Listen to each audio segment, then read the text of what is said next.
Okay, let us open.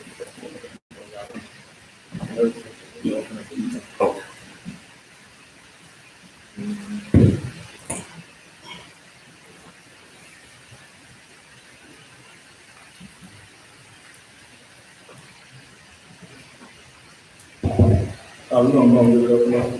I said, as soon as you cover your head, you're gonna cover your head, we're gonna face your roof, and get up on your back. Okay.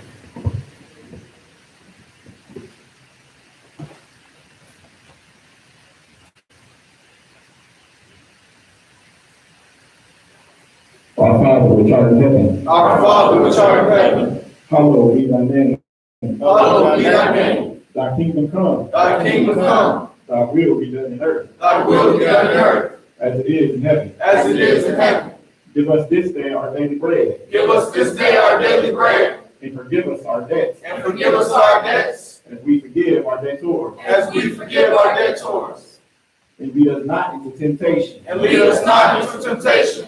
But deliver us from evil. But deliver us from evil. For thine is the kingdom. For thine is the kingdom. And the power. And the power. And the glory. And the glory. Forever. Forever. Praise the Lord. Praise the Lord. For he is good. For he is good. For his mercy shall endure forever. For his mercy shall endure forever. Praise the Lord God of Israel. Praise the Lord God of Israel. For he is good. For he is good. For his mercy shall endure forever. For his mercy shall endure forever. These things we pray in Jesus' name. These things we pray in Jesus' name. The Holy One of Israel. The Holy One of Israel. The King of Kings. The King of Kings. The Lord of Lords. The Lord of Lords. And the Prince of Peace. And the Prince of Peace. Today's scripture reading is coming from Psalms 87th chapter, verses 1 through 7. His foundation is in the holy mountains. His foundation is in the holy mountains. The Lord loveth the gates of Zion. The Lord loveth the gates of Zion. More than all the dwellings of Jacob. More than all the dwellings of Jacob. Glorious things are spoken of thee. Glorious things are spoken of thee. O city of God. O city of God. Selah. Selah. I will make mention of Rahab. I will make mention of Rahab. In Babylon to them that know me. In Babylon to them that know me. Behold, Philistia. Behold, Philistia. And Tyre. And Tyre. With Ethiopia. With Ethiopia. This man was born there. This man was born there. And of Zion it shall be said. And of Zion it shall be said. This and that man was born in her. This and that man was born in her. And the highest himself shall establish her. Shall establish her. The Lord shall count. The Lord shall count. When he writeth up the people. When he writeth up the people. That this man was born there. That this man was born there. Selah. Selah. As well the singers. As well the singers. As the players. As the players. On instruments shall be there. On instruments shall be there. All my springs are in thee. All my springs are in thee. Again, today's scripture reading came from Psalm the 87th chapter, verses 1 through 7. Blessed is he that readeth, and they that hear the words of his prophecy, and keep those things which are written therein, for the time is at hand. Right. Amen. Amen.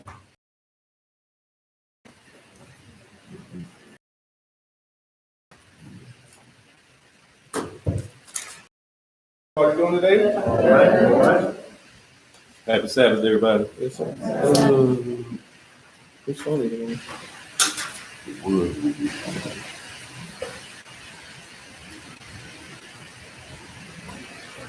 Yeah, turn it up.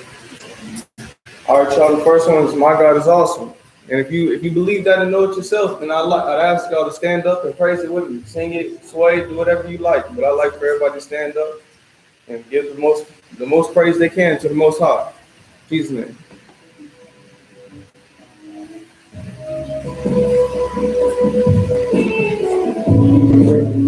Got it back up.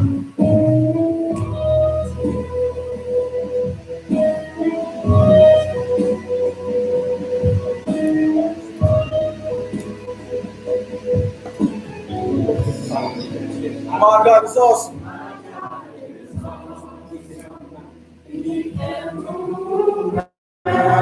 And keep me in the valley. And hide me from the rain. My God is awesome. My God is awesome. He'll Heals me when I'm broke. Strengthens me when I'm weak. Strengthens me when I'm weak. Forever you reign. My God is awesome. He can move mountains. keep me in the Keep valley me in the valley. and hide me Hide from the rain. me from the rain. My God is awesome. My God is awesome. Heals me when I'm Gives me broke. strength when I'm weak. Strength when I am weak. And forever you reign.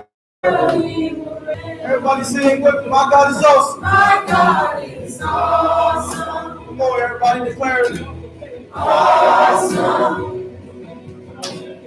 Awesome. Awesome. My God. My God is awesome. Sing it one time with me. Awesome. Declare the victory. Awesome. Awesome. Verse 2. My God is awesome. Maker of the whole. Giver of salvation. By his stripes. I am healed. My God is My awesome. God is awesome. I am forgiven. This is why I'm living. Praise His holy name. My God is awesome. Awesome. Awesome. Come on, y'all, if y'all believe it, just sing it then. Awesome. My God. My God is awesome. Awesome. How awesome is he? You know. Awesome. Somebody lift up your voice and let them know. Awesome. My God. My God is mine. He's mine. He's mine. He's mine. He's mine. He's mine. He's mine. Awesome. Awesome. Somebody lift your voice and let them know. Awesome. He's holy. He's holy. He's holy. He's holy. He's holy. He's holy. He's holy. He's holy. Awesome. Awesome. Awesome. He's great. He's great. He's great. He's great. He's great. He's great. He's great. He's great. Awesome. Awesome. Somebody testify and let them know. Awesome. He's mighty. He's mighty. He's mighty. He's mighty. He's mighty. He's mighty. He's mighty. He's mighty. Awesome. Awesome. Awesome. Deliver. Deliver. Deliver. Deliver. Deliver. Awesome. Awesome. Awesome. He's holy. He's holy. He's holy. He's holy. He's holy. He's holy. He's holy. Awesome. Awesome. Provider, provider, provider, provider, provider, awesome. Awesome. Somebody let hell know what it is. Awesome. He can't mess with us when we his. Protect, Protect. protect, Protect. protect, Protect. protect. Awesome, Awesome. awesome. My God is awesome. He can move mountains. Keep me in the valley. Hide me from the rain. My God is My awesome. God is awesome. Heals me when I'm broken. Strength where I've been weak. And forever you're right. Praise God.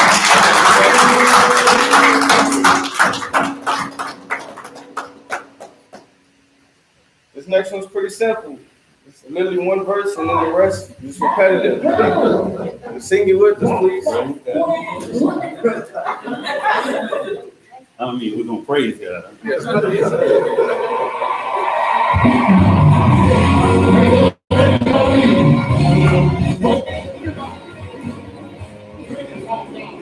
How greatness of the Lord, greatness of the Lord, the love of the Lord, that He shows is unconditional. The power of the Lord is unbeatable. Praise the God. The greatness of the Lord is inconceivable. The power that He shows is unconditional. The power of the Lord is unbeatable. Praise God is great, and He's greatly to praise. Come on, together, sing how great is He. God is great, and He's working, and greatly to be praised. Let's start. The greatness of the Lord is inconceivable. The Lord that He shows is unconditional. The power of the Lord is unbeatable.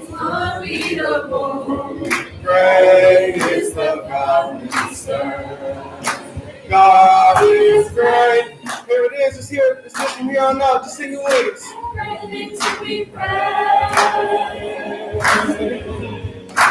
God is great, and He's greatly to be praised. Believe it and declare it, sing it for me. God is great, and He's greatly to be praised. God is great, God is great, and He's greatly to be praised. God is great. Come on, if you believe it, just sing it and exert all your energy. I need more energy out of y'all. We're in such a small room right now. God is great. And He's greatly to be praised. Yes, yes, yes. God is great. And greatly to be praised. God is great and greatly to be praised. God is great and He's greatly to be praised. How great is He, guys? Let me know. God is great. It ain't for music for the Lord. And greatly to be praised. God is great. Don't give up, guys. Keep going, son. And greatly to be praised. God is great. Oh, and greatly to be praised. God is great. And greatly to be praised. If you believe it, just sing it one more time. God is great. Greatly to and greatly to be praised. Again. God is great. And greatly to be praised. God is great. And greatly to be praised. God is great. And greatly to be praised. God is great. And greatly to be praised. He is great. And greatly to be praised. Praise God. Thank you, praise you.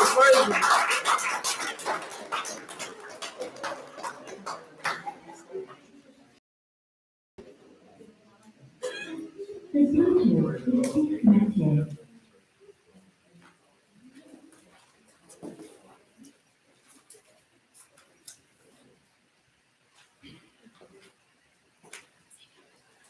The radio mode. The radio mode. The Bluetooth is ready to pair.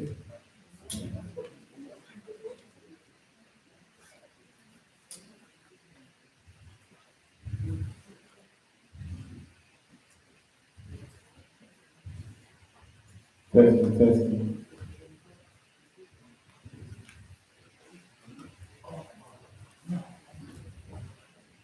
Testing, testing.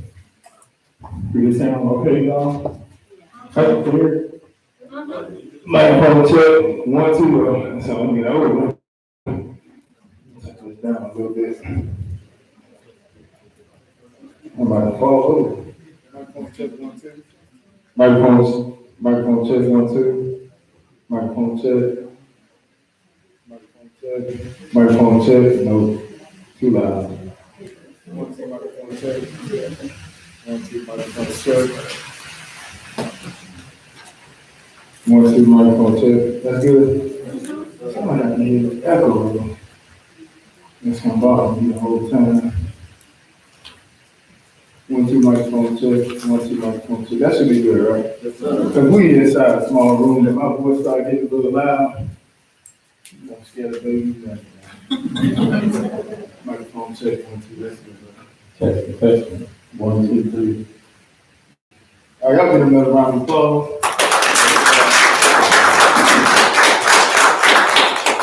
First off, thank y'all for doing the best of what you got, make it work until y'all get acquired. I won't be long, because y'all just keep on doing what you can. Do the Lord some type of praise, right? Yes, sir. Praise God for that.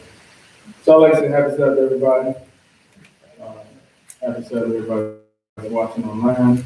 Once again, it's a blessing to be here in Dallas, Texas. Once again, it was good meeting you guys, some of you all a few weeks ago. And, we'll be flying out back and forth until we get somebody permanent here. I think Alpha might be coming out this way.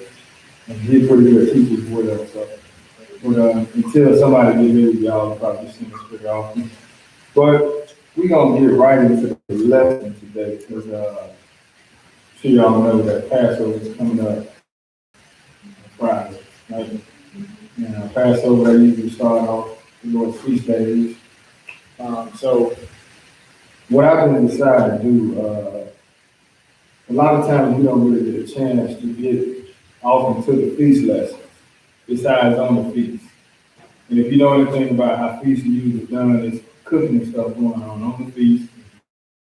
Even if you get to church, you got burners and everything burning and food going on. It's hot in church, people walking around, what I'm saying, doing everything they can to get ready for the feast, get ready to celebrate.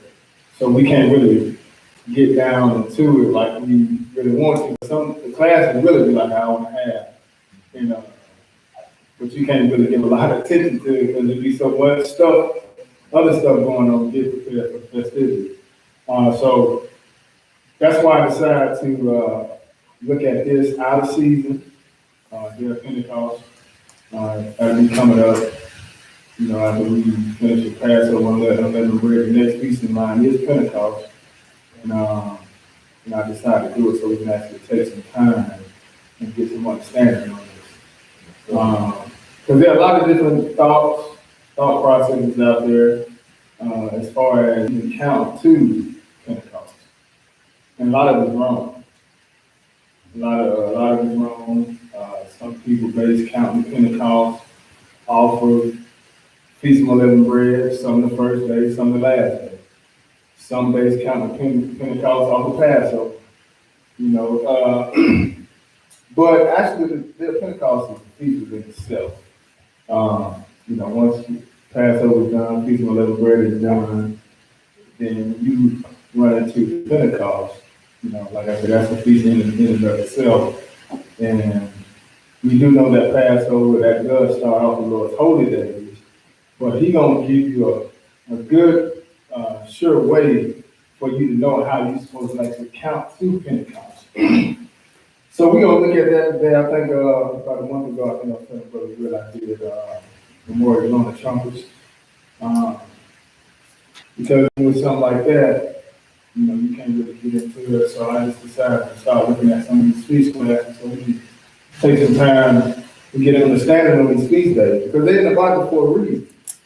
They're not in there for us just to just have a good time and celebrate, which it is good. It is something. It's a blessing to know what the Lord is doing. It's a blessing to have understanding of the Bible, and what He does is He'll show you His plan of salvation. When it comes to the feast days, you can see it all right there. So it's good to know this stuff, sisters and brothers, but at the same time, you really have to get an understanding on what it is you're doing. So that's what we're gonna look at today. When I did Memorial on the Trumpets, we were able to take 2.5, 3 hours and actually go through it. Probably gonna be the same day. Y'all got somewhere to go? Nope. All right. So, and take notes. Please take notes, because I'm asking some questions. I'm gonna see if you really get it. I ain't gonna call you out on the spot or anything like that, but I'm gonna see if y'all, understand. Because it shouldn't be that hard, and it may take some time to really understand it. Like I was telling a few people, Elijah and Brother Daya, checked me one time. I was teaching it. I taught it in Atlanta when we was first in the hotel. I had taught Pentecost. And Daya pulled me to the side, like, Nate, man, how you count Pentecost? I said, well, man, after unleavened bread, I started. He's like, all right, man, let me show you something. I said, all right, here you go. Because I had been teaching a lot of wrong stuff, not on purpose. It's just that I was listening to a lot of teachers, Boyd, different teachers I heard, Marlon, and it's just like the Bible says, in the latter days now we're going to increase. You know what I'm saying? So ain't nothing to get personal about. You know what I'm saying? I mean, they man just like I'm living. And I'm quite sure as time goes, these young kids, they're gonna know more than we know. Because the Bible tells you in the latter days knowledge is gonna increase.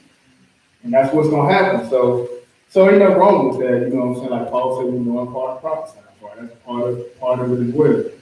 But when he pulled me to the side, I had to humble myself to see what it was he was trying to show me. Then I got it. It took like 7, 8 years for me to get it. I think I really just started understanding over the past 5 years. But I still notice that there's a lot of people that really don't understand how to count to Pentecost. And that's what we're going to look at. We're going to start us off with Colossians 2. I know it ain't on your hand now. We're going to go there first. Colossians 2.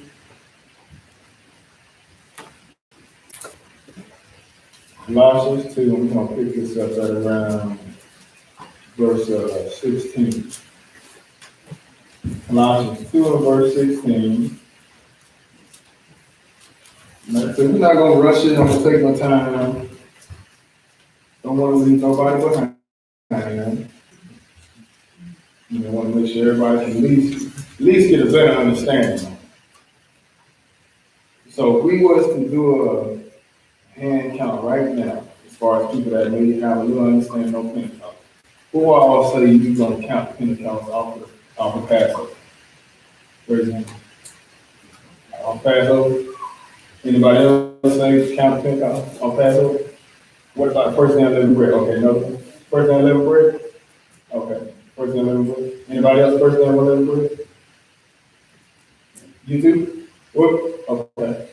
So we got some say Passover, we got some say first day of unleavened bread. What about the last day of unleavened bread? Anybody? Okay. So that's why we want to teach it, to kind of show how we're going to get there. So Colossians 2, let's just look at the basics of it all. Colossians 2, and pick this up at verse 16. All right, go on read. Let no man therefore judge you in meat, or in drink, or in respect of the holy day, or of the new moon, or of the Sabbath days, which are a shadow of things to come, but the body is of Christ. So, like I said, don't let nobody judge you in meat or in drink or in respect of a holy day. And this is not referring to Sunday Christians. Don't let somebody outside of the word use this on you like you're doing them bad, okay? This is what you use when they come at you for celebrating the holy day. Notice it don't say holiday, right? It said holy day. So it said, let no man therefore judge you with meat, oil, and drink on respect of a holy day, because you know we use to get it in, especially with drinking on holy day, right? You know, you can't get carried away. Ain't nothing wrong with drinking. You know? But don't let nobody, you know, bother you or judge you referring to the holy day, meat, oil, drink on respect of a holy day, like the new moon or the Sabbath day. Read 17 again. Which are a shadow of things to come, but the body is of Christ. Okay, so what we doing, you know, we doing it the best we can, right? We doing the best we can, you know, we've been scattered off in captivity, and for the most part, all the time, we've been over here, you know, we've been observing holidays and things that have been passed down to us based on tradition, you know. So when we turn back to the Bible, you start seeing things in the Word, how the Lord has set it out here for you to observe. You know, and this is what we're supposed to be observing. But even once we start doing it, it's like, you know, it ain't the real deal, in other words. We just doing the best with what we got. Like I said, we just now waking up. So we, you know, we try to, you know, hold fast to that which is ready to perish, in other words. You know what I'm saying? Like, we look around at all the different holy days that we have in the Bible. For the most part, all those things been done away with mind of people in the world, besides people that call themselves Jews, right? They still been kind of, even they been doing it wrong. But we did have one thing that the Lord didn't allow to disappear, and that's the weekly Sabbath. That never disappeared, even though the world ain't really observing it like that. You still see how things even shut down somewhat on the Sabbath, don't you? So what we did, we come into the Word and we grab a hold to that, and from that, now we can start building. Now you start to see all the holy days start coming back, right? And even he tell you that in Exodus chapter 20. You know how you're going to start your walk off. You're going to start your walk off by observing the Sabbath day, right? You know, that's what you're going to do. And usually that's a problem for a lot of people, being able to, you know, let go of working on Saturday, but it's a commandment. You have to do that. But if you look at what it's saying here, it says, which are a shadow of things to come. Like it must be some more to it, right? You know, so we're going to look at, you know, we look at all the different feast days. We're going to go to Leviticus 23 shortly, but all those different feast days that the Lord got in Leviticus 23, those are things outlining some things that's going to happen. Even all the way down to the from Passover, you know, the Lord passing over in Egypt. He passed over everybody's house who had the blood on the doorpost, right? Well, that's even showing you later on down the line that he's gonna have to pass over you, right? That's why it's necessary for you to come up under the blood of Jesus. Because ultimately what we're trying to get salvation, right? But you can't get salvation without there being Passover. And somebody had to die, right? That was Jesus. That's why we also identify him as the Passover lamb, though. You know? So you see that right there in Exodus when Israel first came out of captivity. You see that event right there pointing to something even bigger down the line, shadow of things to come. Because what ultimately needs to be passed over is us. Because we got death sitting on top of us. You understand what I'm saying? Like eventually at the end of the day, we all gonna die. If we don't live to see Jesus get back, hey, you can bet your bottom dollar you're gonna die, right? Going to the grave. But by Jesus dying, hey, now that allows us, you know, to have a shot back at everlasting life, because it's gonna pass over our sins. And then you look at how unleavened bread, which come right after that. That's just referring to how you gonna operate throughout this whole life now. You're gonna walk without any sin, sisters and brothers. Because leaven is an agent that's put inside bread, you know, that puff it up, in other words. You know what I'm saying? You don't want to put nothing inside the bread. You want to leave it raw and uncut. Some of y'all know that language. But the point is, you don't want to add nothing to it, right? So when you take this walking with the Lord, you don't want to add nothing to it. You want it to be raw, uncut. You don't need no other doctrines, no other beliefs. It's one Lord, one faith, one baptism, right? That's how it is. And then you get down to Pentecost. which we really don't see what it's actually showing. As a matter of fact, go to Leviticus 25. But we really don't see what the Lord is trying to show us, what he's doing and how. He's outlining all this stuff by way of his feast days. And that's what we have to understand.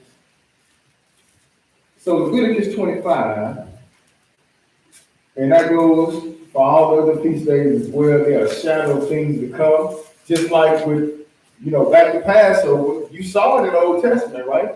You saw it in the Old Testament when the Lord had that devil angel come through Egypt, he passed over every house that had a bloody doorpost, right? That was just a shadow. And then when you see Jesus come in the flesh, you actually see the body, didn't you? You see him. What we're doing right now is just a shadow. When the Lord get back, you're going to see these things happen. In other words, just like when Jesus came and died, hey, you see it in his fullness. You just saw a shadow of it, or you saw an example of it back in the Old Testament, sisters and brothers. So another one that fits in the same category, just like the feast day, Leviticus 25. I think what may have to happen, if we get too crowded, we might have to have some brothers, healthy brothers, let the sisters sit down because I don't know if it's now, but I just know that they're not gonna budge in the chairs. They're not gonna budge, man. We'll figure something out. Well, Leviticus 25. But if it comes to that, if it don't come to that, you should be okay. You'll be able to tell if you get too crowded. If we just make sure. So Leviticus 25. Let's pick this up at verse 1, because as you can see from the title, it's called the Day of Pentecost, right? A year of Jubilee. That's what it's called, the Day of Pentecost, a year of Jubilee. The reason why I titled it the Day of Pentecost, because that's what we observe now in this time. Right? We observe the Day of Pentecost, after the Feast of Unleavened Bread is done. Like I said, eventually we're going to move down to the Day of Pentecost. But it's actually pointing to something else too. It's pointing to a year, in other words, sisters and brothers, a particular year. Pentecost, or Pente just means 50, sisters and brothers. That's all it means is 50. And somehow or another, you're going to have to count to 50. So what the Lord going to use? He's going to use weeks. We're going to count weeks, 7 days, 7 days, 7 days, 7 days, all the way till we get to 49 days. Then the 50th day going to be Day of Pentecost. But you're going to use weeks to actually get to the Day of Pentecost. That's why, it can be called the Day of Pentecost, the year of Jubilee, because really it's actually pointing to a particular year when the Lord is going to return. And you think about Jubilee within itself, we talk about a big celebration. That's why if you listen to what he was reading in the scriptures, I think, what was it, Psalms 27 or something like that? 87? Yeah, Psalms 87. He was talking about the instruments going to be playing and all that, because that's when he had another place to tell you about the damsels going to be marching in the street and all that, because when the Lord get back, it's going to be a celebration. It's going to be a big party. You think you seen something about it, man? Where the Lord get back? You ain't seen that yet. You ain't seen nothing. It's going to be a huge part of the Lord get back. But that's going to be during the time where the Lord every man is going back home, going to be set free, going back to where they came from. And then on top of that, for this man that we know as a slave, that's been in captivity all these years, guess what's going to happen during the year of Jubilee? Going to be set free, going back home. Outside of everything that we've been taught, dying and going off to heaven, look, that's not going to happen. You die, you're going to the grave. But what is going to happen is once you get it from the grave, hey, everybody got a home to go to, sisters and brothers. And that's what's going to happen during this year. Everybody's going to be set free and going back home. But you kind of see how the Lord will kind of give you ideas and hints about it, because he will talk to you about, after 7 years, whatever debt is owed, let it go, right? You have that happen sometimes with creditors. At least that's how it's supposed to happen, right? I think they be lying. You be all happy, I go give a credit, get my house built. Why you still got, wait a minute, it's been 10 years, man. Still holding it on there. But hey, even the idea or the thought of them wiping something out after 7 years, they get that from the Bible. So we're going to look at that, Leviticus 25. We'll pick this up at verse 1. Leviticus 25 and verse 1. And go and read that from what it says. And the Lord spake unto Moses in Mount Sinai, saying, Speak unto the children of Israel, and say unto them, Go ahead. When ye come into the land which I give you, then shall the land keep a Sabbath unto the Lord. So notice what's happening here now, right? He says here, when you come into the land, right? Speaking to the children of Israel and say unto them, when you come into the land which I give you, then shall the land keep a Sabbath, right? So we see here that the land that Israel is getting ready to possess, the Lord is saying that the land needs to keep a Sabbath, right? So let's see how the Lord is going to determine this particular Sabbath when they get into the land. Go ahead and read. What else is that? 6 years thou shalt sow thy field. So notice what it say now. Because outside of you having a weekly Sabbath, you can also see here that you can have another type of Sabbath, right? He didn't say 6 days, did he? He said 6 years. He said 6 years thou shalt sow thy field. In 6 years, what else? In 6 years thou shalt prune thy vineyard, and gather in the fruit thereof. Go ahead. But in the 7th year shall be a Sabbath of rest. Oh, wait. So now we're seeing what the Sabbath, when the Sabbath, when this land is going to have the Sabbath, right? It's going to have a Sabbath when? On the 7th year, right? So you can have 7 days. On the 7th day, that's the Sabbath, right? Then you can have 7 years. And on that 7th year, that's the Sabbath. And that's what I really wanted to show you, because what we do is, we count 7 Sabbaths to get to Pentecost. You go that extra day. But really, you count, you really don't count 7 Sabbaths of years to get to Pentecost. And really, that's what God is showing you here. But hey, what he does is he'll have it inside the holy days and something that you're going to observe annually to really highlight what he's going to do on a bigger scale. That's why if anybody call themselves Pentecostal church, they should be observing the day of Pentecost, right? That's going to show you if you know anything about politics, right? They call Republicans who are not really Republicans, they call them rhinos. In other words, they're Republicans in name only. In other words, they don't do nothing that they stand for, right? And that's how it is with Pentecostals. They ain't got nothing, they have nothing to do with the Bible. As far as their label is concerned, they don't observe Pentecost. It's just a name only. They just talk about it. But if you call yourself a Pentecostal, this is what you should be observing. You should at least have some understanding on this. Now, I can understand you may not understand anything else, but at least understand this. And you see they don't understand that because they don't mess that up. We're going to see how they flip that up too. They call it speaking in tongues on the day of Pentecost. I don't even know what happened. And the Bible clearly tells you what took place. But skip down to verse 8 and read that. What is it? And thou shalt number 7 Sabbaths of years. So notice what he said. He said, thou shalt number 7 Sabbaths of years, right? So now remember you got 6 years. On the 7th year for that land, that's going to be considered what? A Sabbath for the land, right? So that's a total of 7 years. Now notice how many times the Lord said do this. He said, thou shalt number 7 Sabbaths of what? Years. So if you go 7 Sabbaths of years, how many years is that? 49 years, right? 49 years.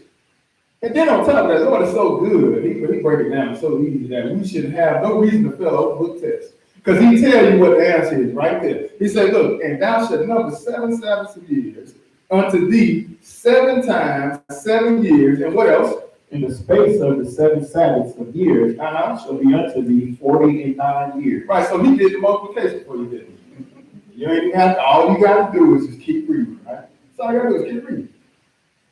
Go ahead, verse 9. Then shalt thou cause the trumpet of the Jubilee to sound on the 10th day of the 7th month. In the day of atonement shall you make the trumpet sound throughout all your land. Okay, because really what you're seeing here, you seeing this plan outline for the Lord to return. Matter of fact, he laying it all out here, sisters and brothers. You're going to number 7 Sabbaths of years, that's going to give you 49 years, right? And then he tell you when you're going to blow the trumpet. So you know when you're going to blow the trumpet. When do we blow the trumpet every year? What month is it? The 7th month, right? Because see, he outlined his return. So he said, look, thou shalt cause the trumpet of Jubilee to sound on the 10th day of the 7th month. So what's the 10th day of the 7th month? We already read it, but what's the 10th day of the 7th month? Day of Atonement, right? But he laying it all out there because he's going to return on the year of Jubilee. He's going to return in that year, and he's going to blow to have the trumpet blown. So we're going to run in the memorial blowing the trumpet. But he laying out there of things to come. That's why I say, look, you test that on. If you read the Bible and get it taught properly, you shouldn't fail this test. You know, like I said a few weeks ago, we had a little pop quiz that came up last year with COVID, and most people failed. Most people fail to make decisions, but we're going to stay at home. You failed. Don't fail the next test. Because God already told you in Matthew 24 it's going to be pestilence, earthquakes, and diverse places, didn't he? He said that, right? So you should have been looking for it. As soon as the pestilence hit, you should have been like, okay, damn, he said that. So what are we going to do? Well, we're going to buckle down. We're going to figure out something. But he already told us this was coming. But the test's going to get harder and harder and harder. And it's going to go all the way down to this. So by the time this comes, hey, you should be ready for it, right? You should be ready for it. So I say, then shall I cause the trumpet of Jubilee to sound on the 10th day of the 7th, in the 10th day of the 7th month. In the day of atonement shall you make the trumpet sound throughout all your land. And you got trumpet blowing, but like I say, hey, it's going to take us to the year of Jubilee. It's going to be a big celebration. Now, we got a lot of trouble that's going to happen first. There's going to be a lot of destruction that's going to hit the world before we can actually get to this peace that everybody wants, right? We want peace on earth. We're tired of the killing, tired of dying, tired of all the different diseases and sicknesses and all the different plots and plans to take out man and all the death that's going on. We tired of that, right? But the Lord gonna bring peace, but before we get there, hey, you know, there's a lot of death and destruction that's gonna happen, sisters and brothers. So after that destruction passes, hey, it only makes sense for Jubilee to be right there behind it, because you got something to celebrate now, don't you? Go ahead and read. What else it say? Verse 10. And ye shall hallow the 50th year. Go ahead. And proclaim liberty throughout all the land unto all the inhabitants thereof. It shall be a jubilee unto you. Go ahead. And ye shall return every man unto his possession. And ye shall return every man unto his family. Now see that? So we got the 7 Sabbath years, right? That's gonna be 49 years. Then we're gonna blow the trumpet on the 10th day of the 7th month on the Day of Atonement. Then once we get to that 50th year, hey, it's like the year release. Everybody going home now. Everybody going home. We're not talking about immortal beings, because we're trying to take on immortality, right? As soon as the Lord gets back, hopefully we can get that everlasting life at that point. But if you don't, hey, you still got a land to go home to. And that's where you're going. You're going back home. So they say, look, you're going to hallow the 50th year, proclaim liberty throughout all the land. Unto all the inhabitants thereof, it shall be a jubilee unto you, and ye shall return every man unto his possession, and ye shall return every man unto his family. What else it say? A jubilee shall that 50th year be unto you. You shall not sow, neither reap that which groweth of itself in it, nor gather the grapes in it of thy vine undressed. Go ahead. So you're not going, because remember, you know, on the 50th year, he just saying, leave everything alone. Don't mess with nothing. A jubilee that 50 years, Jubilee shall that 50th year be unto you. You should not sow, neither reap that which groweth itself, nor gather the grapes of it, of thy vine, grapes in it of thy vine and dress. So leave everything alone. Read 12 again. For it is the jubilee. It shall be holy unto you. You shall eat the increase thereof out of the field. Go ahead. In the year of this jubilee, ye shall return every man unto his possession. So like I told you, everybody going home, right? The slave's gonna be set free at this time. And also, in addition to that, which we're gonna see later on down the line, hey, like I talked about Passover earlier, even during this year, now you're gonna start seeing, you know, the actual plan of Jesus, when he came and died and got up from the grave with everlasting life. Now you're gonna start seeing that unfold for everybody else that's following him. That's why I tell you in Corinthians about the dead in Christ gonna rise. I think that's long. The dead in Christ gonna rise, right? And we which are alive and remain shall be caught up. At that point, now we gonna start getting set free from this body of death. See, most people don't pay that any attention. A lot of people think, well, we just born into this world. All we must do is get old and die. Look, it's more to it than that, sisters and brothers. That's why, you got to pay attention to Ecclesiastes chapter 12. First, I think 2 Corinthians 5 lets you know, hey, you're going to have to answer for things done in this life. You're not getting away with it. But most people don't pay any attention to what happens with this body. We do all different types of things. We go on all different types of diets. Keto diet, that's the famous one now. That's going to fade soon. It'll come another. We work out, exercise, do all this stuff to try to keep this man afloat, don't we? But hey, you in bondage, sister and brother. There's not enough money in the world that you can pay to take death off of you, sister and brother.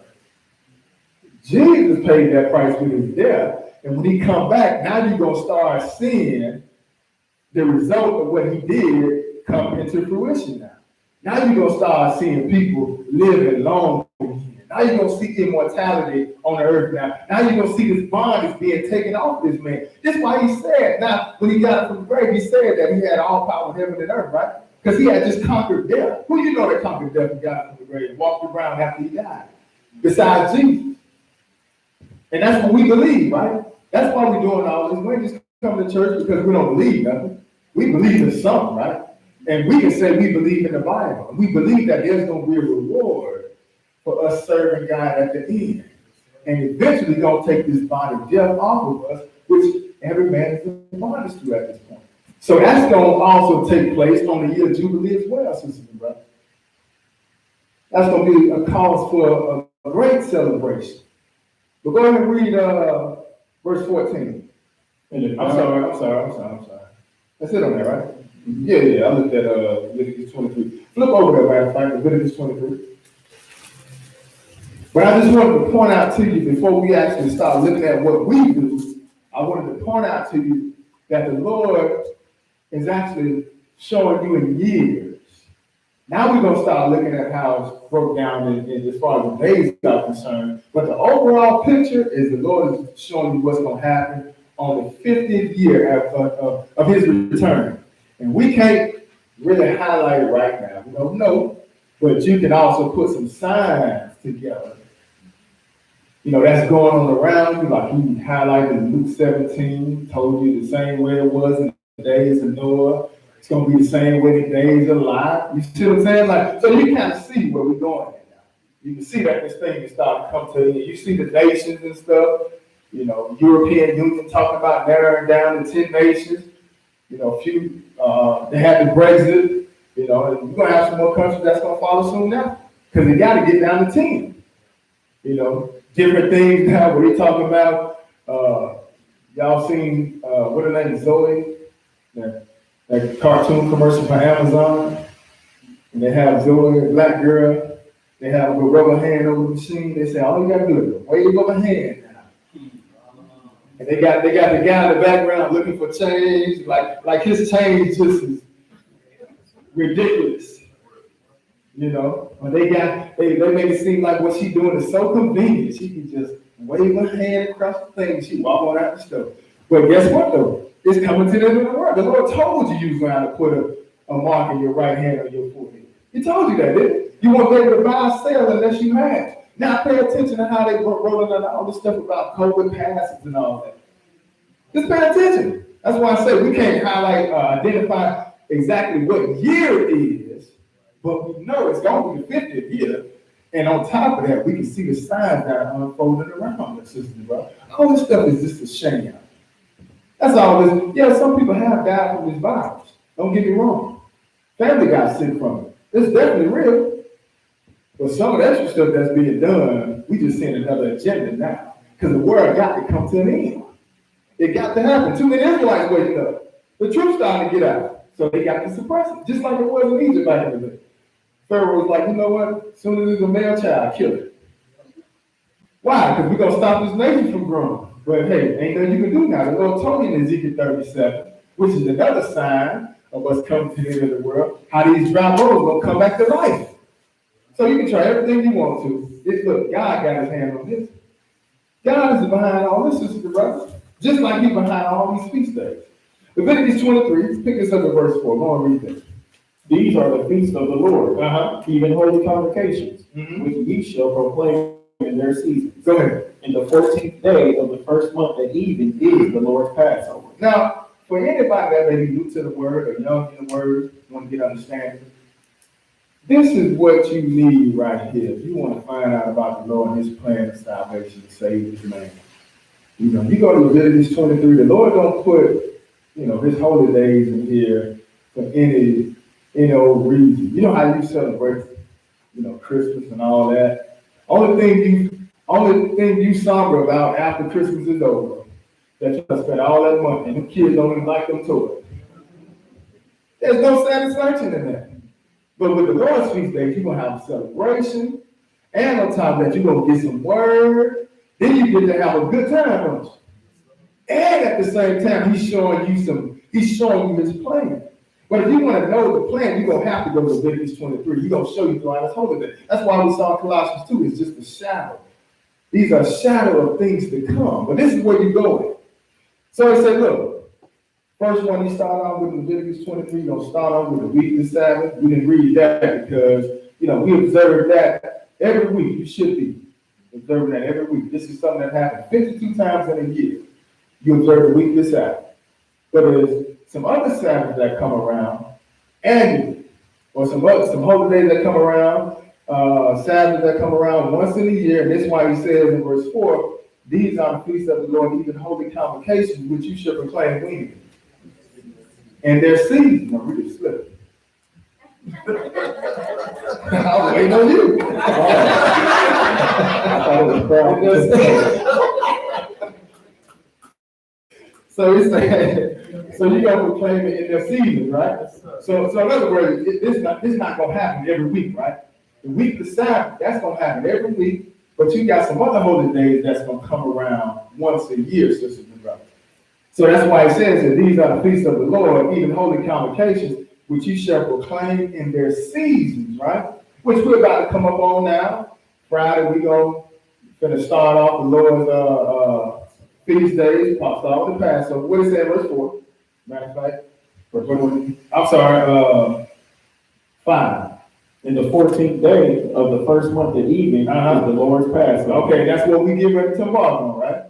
So he said, look, the 14th day of the first month at evening is the Lord's Passover. What else? And on the 15th day of the same month is the feast of unleavened bread unto the Lord. 7 days you must eat unleavened bread. And just so you know, because there's two things to this feast. When Passover gets, of course, you're going to observe Passover. That's not a Sabbath. So you have a chance. In other words, in the New Testament, they call that a day of preparation. Because remember, Jesus got killed on the Passover, right? But they was trying to get everything done before the next day rolled around, because that was the high Sabbath. You see? So Passover is more like a memorial. You observe his death. But you still can get things done, stuff like that. You still got time to get any leavened bread out your house. You want to get it out before you run into leavened bread. But I'm not, usually people have it out by Passover anyway, but that's still give you a little more time to check and double check the car, all that type of stuff. Make sure you ain't got none with you, right? But it's two parts of this feast, because like it says, on the 15th day of the same month is the feast of unleavened bread, right? Unto the Lord. He says 7 days you must do what? Eat unleavened bread. So not only do you get the leaven out of your house, right? You also have to eat unleavened bread for 7 days, right? So if you ain't got you haven't got it yet, go get some matzo crackers, or some unleavened bread, and make sure you ain't got to go crazy and be cooking eggs and eating unleavened bread. You can get up in the morning, just make sure you break all the peace, and you're just showing you how to keep that sin out your life. Because not the Lord will pass over your sin, don't go back to it, right? So we're going to keep the feast this time, and we're going to have no leaven as we move forward. So it says on the 15th of the same month is a feast of unleavened bread unto the Lord. 7 days you must eat unleavened bread. What else it say?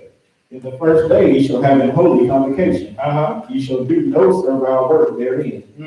But you shall offer an offering made by fire unto the Lord. Okay, I really want to skip down to verse 9, but I just want to show you that before we move forward. Like it says in in verse 7, he said, the first thing you should have a holy convocation, right? You should do no servile work day.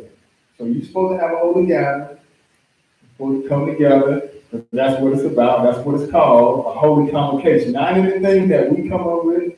It's not like a husband and wife anniversary or birthday party, nothing like that. That's not holy. Even though you may like it, you may have a good time, but look, that ain't holy. This is what the Lord considers holy, sister and brother. So he said you're going to have a holy convocation, right? Like I said, because the Lord is the one that ordained it.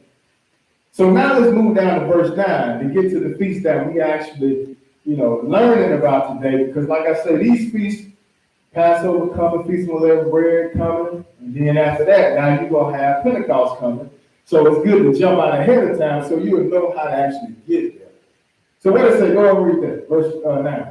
And the Lord spake unto Moses, saying, speaking to the children of Israel, and say unto them, when ye be come into the land which I give unto you, and shall reap the harvest thereof, then ye shall bring a sheaf of the first fruits of your harvest unto the priest. All right, so now the answer's right in front of you.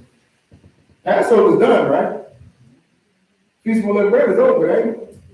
Now, when you look at verse 9, now we finna jump off into Pentecost, but pay attention to how the Lord had it set up back then. Something had to take place first. And he didn't base it off of Passover. He didn't base it off of Feast of Unleavened Bread. He said, speak unto the children of Israel and say unto them what? When ye be come into the land which I give unto you. So the first thing they had to do before they could do anything, they had to what? They had to get into the land first. So Feast of Unleavened Bread can be long gone. They're walking around. We know it ain't gonna be too far because it's gonna be in the season, right? But it could have been 12 days later before they got into the land. They got to get into the land first before we can do anything. So he said, look, when speaking unto the children of Israel, say unto them, when you come into the land which I give unto you, what else? And shall reap the harvest. Okay, so now what we got to do once we get in the land? We got to reap the harvest. Not basing it off Passover. Not basing it off Feast of Unleavened Bread. Because you got to get into the land. Then you got to reap the harvest. In other words, once they walk into the land, when they're out there to gather in those fruits, gather in those vegetables and stuff like that, that's what we talk about when we say reap the harvest. So he said, look, when you be coming to the land which I give unto you and shall reap the harvest thereof, then what? Then ye shall bring a sheaf of the first fruits of your harvest unto the priest. Okay, so now what you're going to do is, you're going to reap the harvest, right? And before you can really go through separating everything, you're going to take the first fruits of what you gathered in. Whatever started that process off of you gathering, you're going to take that and give that to God. The best of it, right? That's what you're going to give to God. He said, look, when you come into the land which I give unto you, and shall reap the harvest thereof, then you shall bring a sheaf of the first fruits of your harvest unto the priest. So keep in mind, first fruits, right? Remember that, first fruits. But you're going to get your first fruits, you're going to put it like in a bundle, wrap it up, take it to the priest, right? Go ahead and read. What else it say? Verse 11. And he shall wave the sheaf before the Lord to be accepted for you. Okay, so now this priest is going to take this sheaf, this bundle of first fruits that you bought in him, and he going to wave this for you, right? He going to take this bundle of first fruits and wave it for you before the Lord. But when is he going to wave it? Go ahead and read. On the morrow after the Sabbath, the priest shall wave it. Okay, so now, he said he going to wave it tomorrow after the Sabbath, though. So in other words, you can get your first fruit, you can reap your first fruits on a Tuesday.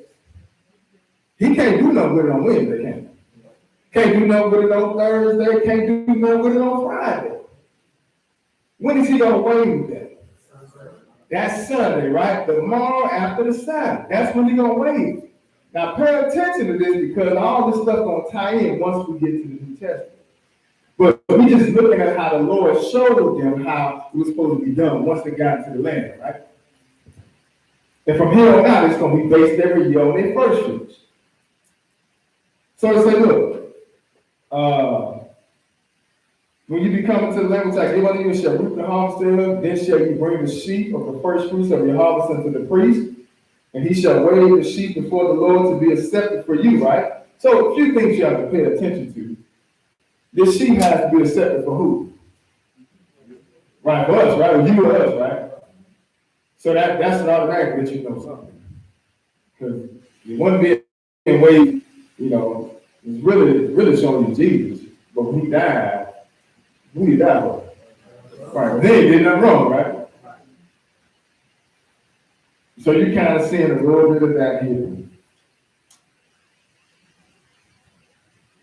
So it says, you're going to wave the sheep before the Lord to be accepted for you. So once this priest wave this wave off before the Lord, they got to be accepted for you, right? Go ahead and read. What else?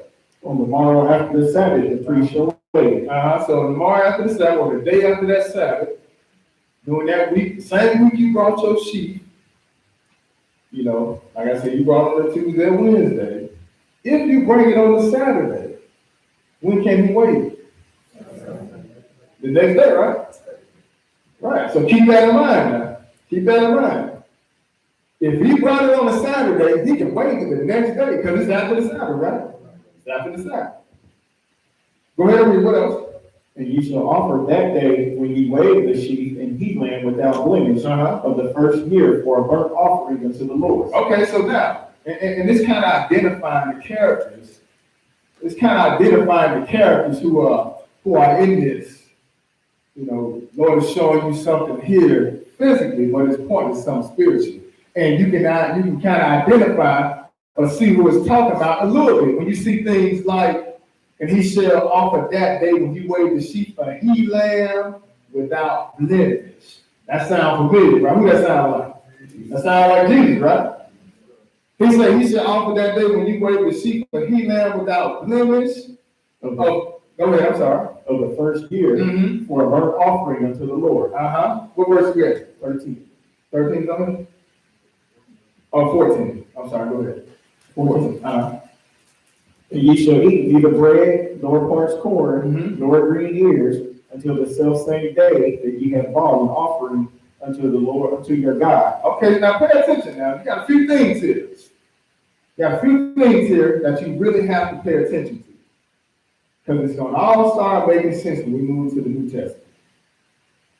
First thing is, which we're just going to highlight again, when you get into the land, you're going to gather your fruits, right? You're going to put it in the bundle, or put it in the sheep, and take it to the priest. He's going to wave it before the Lord when? Tomorrow after the Sabbath, right? Which is going to be that Sunday, or the first day of the week, right? Then it says here in verse 14, it's kind of cold in here. Y'all, this is not the bank. And nobody has no money. Goodness gracious. Then in verse 14, he said, you ain't gonna do what? Read that again. And ye shall eat neither bread, nor parched corn, nor green ears, until the selfsame day that ye have brought an offering unto your God. Okay, so now just pay attention because you're not gonna eat any of that. You know you're going to gather your stuff, right? But don't touch that shit, right? Because you need to when you partake of that, you're gonna partake of it when that offering is waved up for you.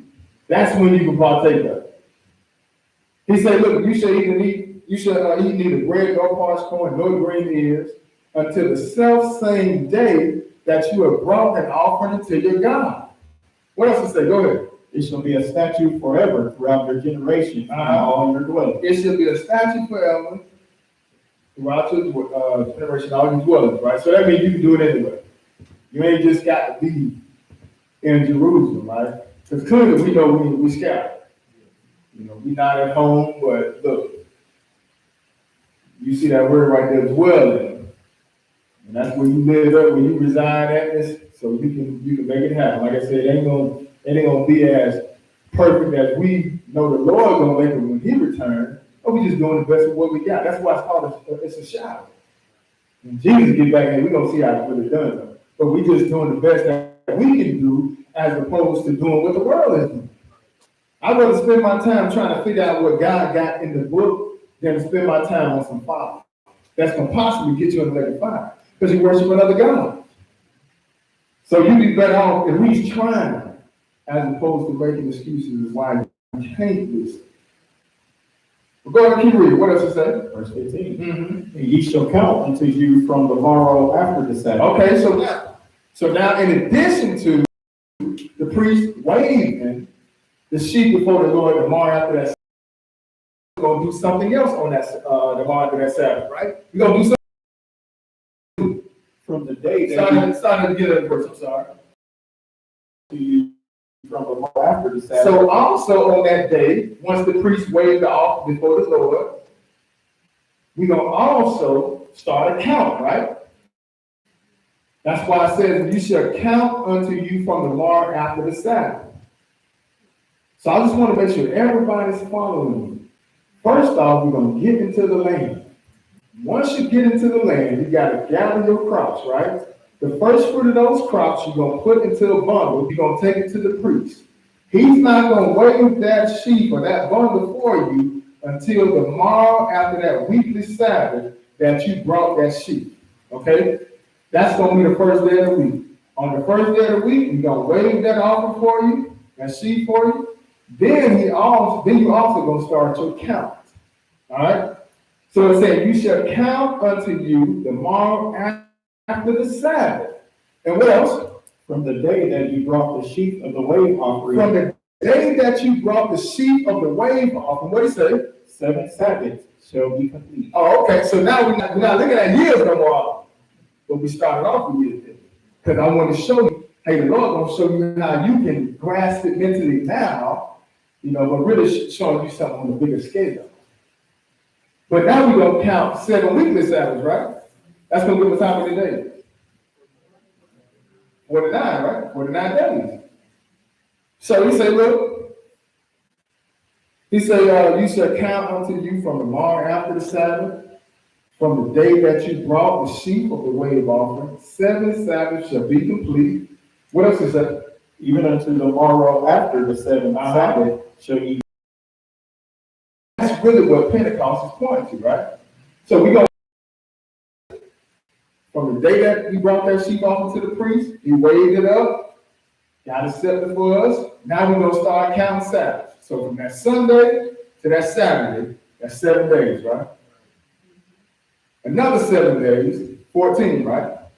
Another 7 days is what? Another 7 days. Another 7 days. Another 7 days. Another 7 days. And one more day. Boom. That's simple, ain't it? It's that simple. So that's what you're going to do. He said, look, you shall count unto you from the morrow after the Sabbath, from the day that you brought the sheep of the wave offering, 7 Sabbaths shall be complete. Then he said, even unto the morrow after the 7th Sabbath shall you number 50 days, right? Go on and keep reading. What else is that? And ye shall offer a new meat offering unto the Lord. Mm-hmm. Ye shall bring out of your habitations 2 wave loaves of 2 tenth deals. Mm-hmm. They shall be of 2 tenth. They shall be of fine flour. Uh-huh. They shall be baked with leaven. Uh-huh. They are the first fruits unto the Lord. Oh, now look at this now. Now we done, now we back. We got some more first fruits, don't we? See, we had some first fruits that was offered up on the first day, right? But now we 50 days later, and we have another set of first fruits. So he said, look, this time when you offer it up, he said, look, you're going to bring out of your habitation 2 wave loaves and 2 tenths deal. They should be baking. They should be of fine flour. They should be baking with leaven. They are the first fruits unto the Lord. Now, you look at the first offering that was offered up, that he lamb without blemish, it wasn't offered up with no leaven. Because like I told you, you look at that he lamb without blemish, look, that's a representation of Jesus. Now, you 50 days down the line, you're looking at a representation of mankind now. This is why it's being offered up with leaven now. Because we got sin in us. Look, Jesus didn't have sin in him. It ain't no need for offering up with leaven. But now you got us, mankind, who's going to come later on as first fruits. And we're going to identify what this first fruits is really pointing out. But hey, it's a representation of mankind. So it only makes sense that you offer it up with leaven. Because leaven is a representation of sin. And you look at us compared to Jesus, hey, the Bible tells you Jesus had no sin in him, right? Well, no guy found him So go ahead, what else is that? Off with the bread, 7 lambs. First it was, now you got 7 now. Like I said, representation of mankind, but also completion when it comes to God. But it said, look, you shall offer with the bread 7 lambs. What else? without blemish of the first year. And 1 young bullock and 2 rams. They shall be for a burnt offering unto the Lord, with their meat offering and their drink offering, even an offering made by fire of sweet savor unto the Lord. Now, I ain't read this in y'all. When you go back and read about that one that was all without blemish, the Lord said, offer it up with some wine. But I just want to point that out. Because they be tripping on drinking and stuff like that, man. I saw that this morning. I said, man, the priest got to offer this stuff with some wine. Man, you know they gonna drink cheap wine. But people just look at, just having any type of fun. It's just, you can't do nothing if we was in the Sunday church. I'm just shocked. You can't dance, you can't do nothing. You go to church, get lied to all the time. Can I leave you some wine? Goodness gracious. But what else it say? What verse we at? Verse 20. Read that for me. And the priest shall wave them with the bread of the first fruits for a wave offering before the Lord, with the 2 lambs. They shall be holy to the Lord for the priest. And ye shall proclaim on the selfsame that it may be in holy convocation unto you. Ye shall do no servile work therein. It shall be a statute forever in all your dwellings throughout your generations. Okay, so now the priest is going to offer up another wave offering, right? That's why it said the priest shall wave in with the bread of the first fruits for a wave offering before the Lord with the 2 lambs. They shall be holy to the Lord for the priest, right? Because, if you had that one first fruit that was offered up, it had to be accepted for you in order for another bunch of first fruit to come later on down the line. If the first fruit wasn't accepted, then 50 days later, look, that other batch of first fruit ain't get accepted either. You see, that's why we saw it said it had to be accepted for you, right? So now that was accepted, now this other batch of first fruits can be accepted now. But now let's go to Deuteronomy 16. And that's, like I said, in 21, you're going to proclaim on that same day that it may be a holy convocation unto you. So that's also a high Sabbath. We're going to have a holy convocation, on that particular day as well. Nothing that we made up, sisters and brothers. Don't give you no room for that or out of it. I know it's a lot of stuff going on the outside. Like I told people at class last week in Atlanta, I was talking to Brother Melvin up at our G. And I was talking to him. I said, because we disagreed. But like I told him, one of my favorite teachers, but still at the same time, y'all wrong on this. And he said, I said, he was telling me how people, I said, well, all the people, you got people going to work, you got people going to clubs, you got people going to celebrations and stuff like that. And I said that because he was saying, brother, it ain't the same out here no more. You got bullets flying everywhere. Giving me a metaphor of why they weren't having church. Now, this is a conversation I'm talking to the elder, much love, much respect, and I told him that. But I did tell him, y'all wrong on this, though. Because I can't see in the Bible where the Lord say we're going to shut down. But I understand, but at the same time, we say, well, Brother Nate, bullets flying everywhere. You go out the back door, somebody shooting out the back. Go out the front door, somebody shooting out the front. Give me a reason, use coronavirus and say, this is why we shut down. I said, well, what about people that go to their job? I said, people go to work every day, don't they? I said, people go to the grocery store. They get their food, they got to go eat. Everybody not using Uber and Amazon to drop food off and all that type of stuff. I said, so brother, I don't get it. I said, brother, I don't see it. I'm not going to see it. You're not going to make me see that. I said, because I see what the Bible says. You're going to have a holy convocation. Now, I see they putting guns to your head and stuff like that. And, like now I'm talking about the Gestapo. You seeing police is everywhere, shutting everything down. Then what you going to do? You know what I'm saying? Or, I mean, we're gonna have to duck and dodge a little bit. We may have to break off into little splinter groups. You know, hey, one brother show up to another brother, how you bring your family over. You know, but it's still complicated, right? See, when you want to serve God, you're gonna find a way to serve God.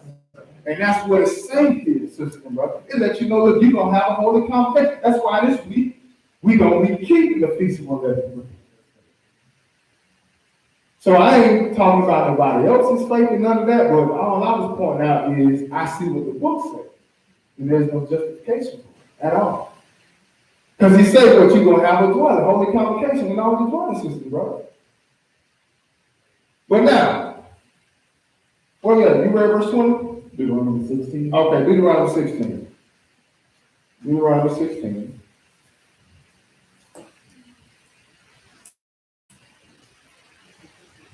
Deuteronomy 16. Deuteronomy 16, pick this up at verse 9. Deuteronomy 16, verse 9. Go over that part.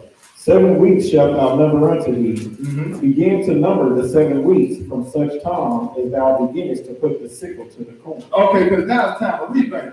See, that's why another name for this is called Feast of Weeks.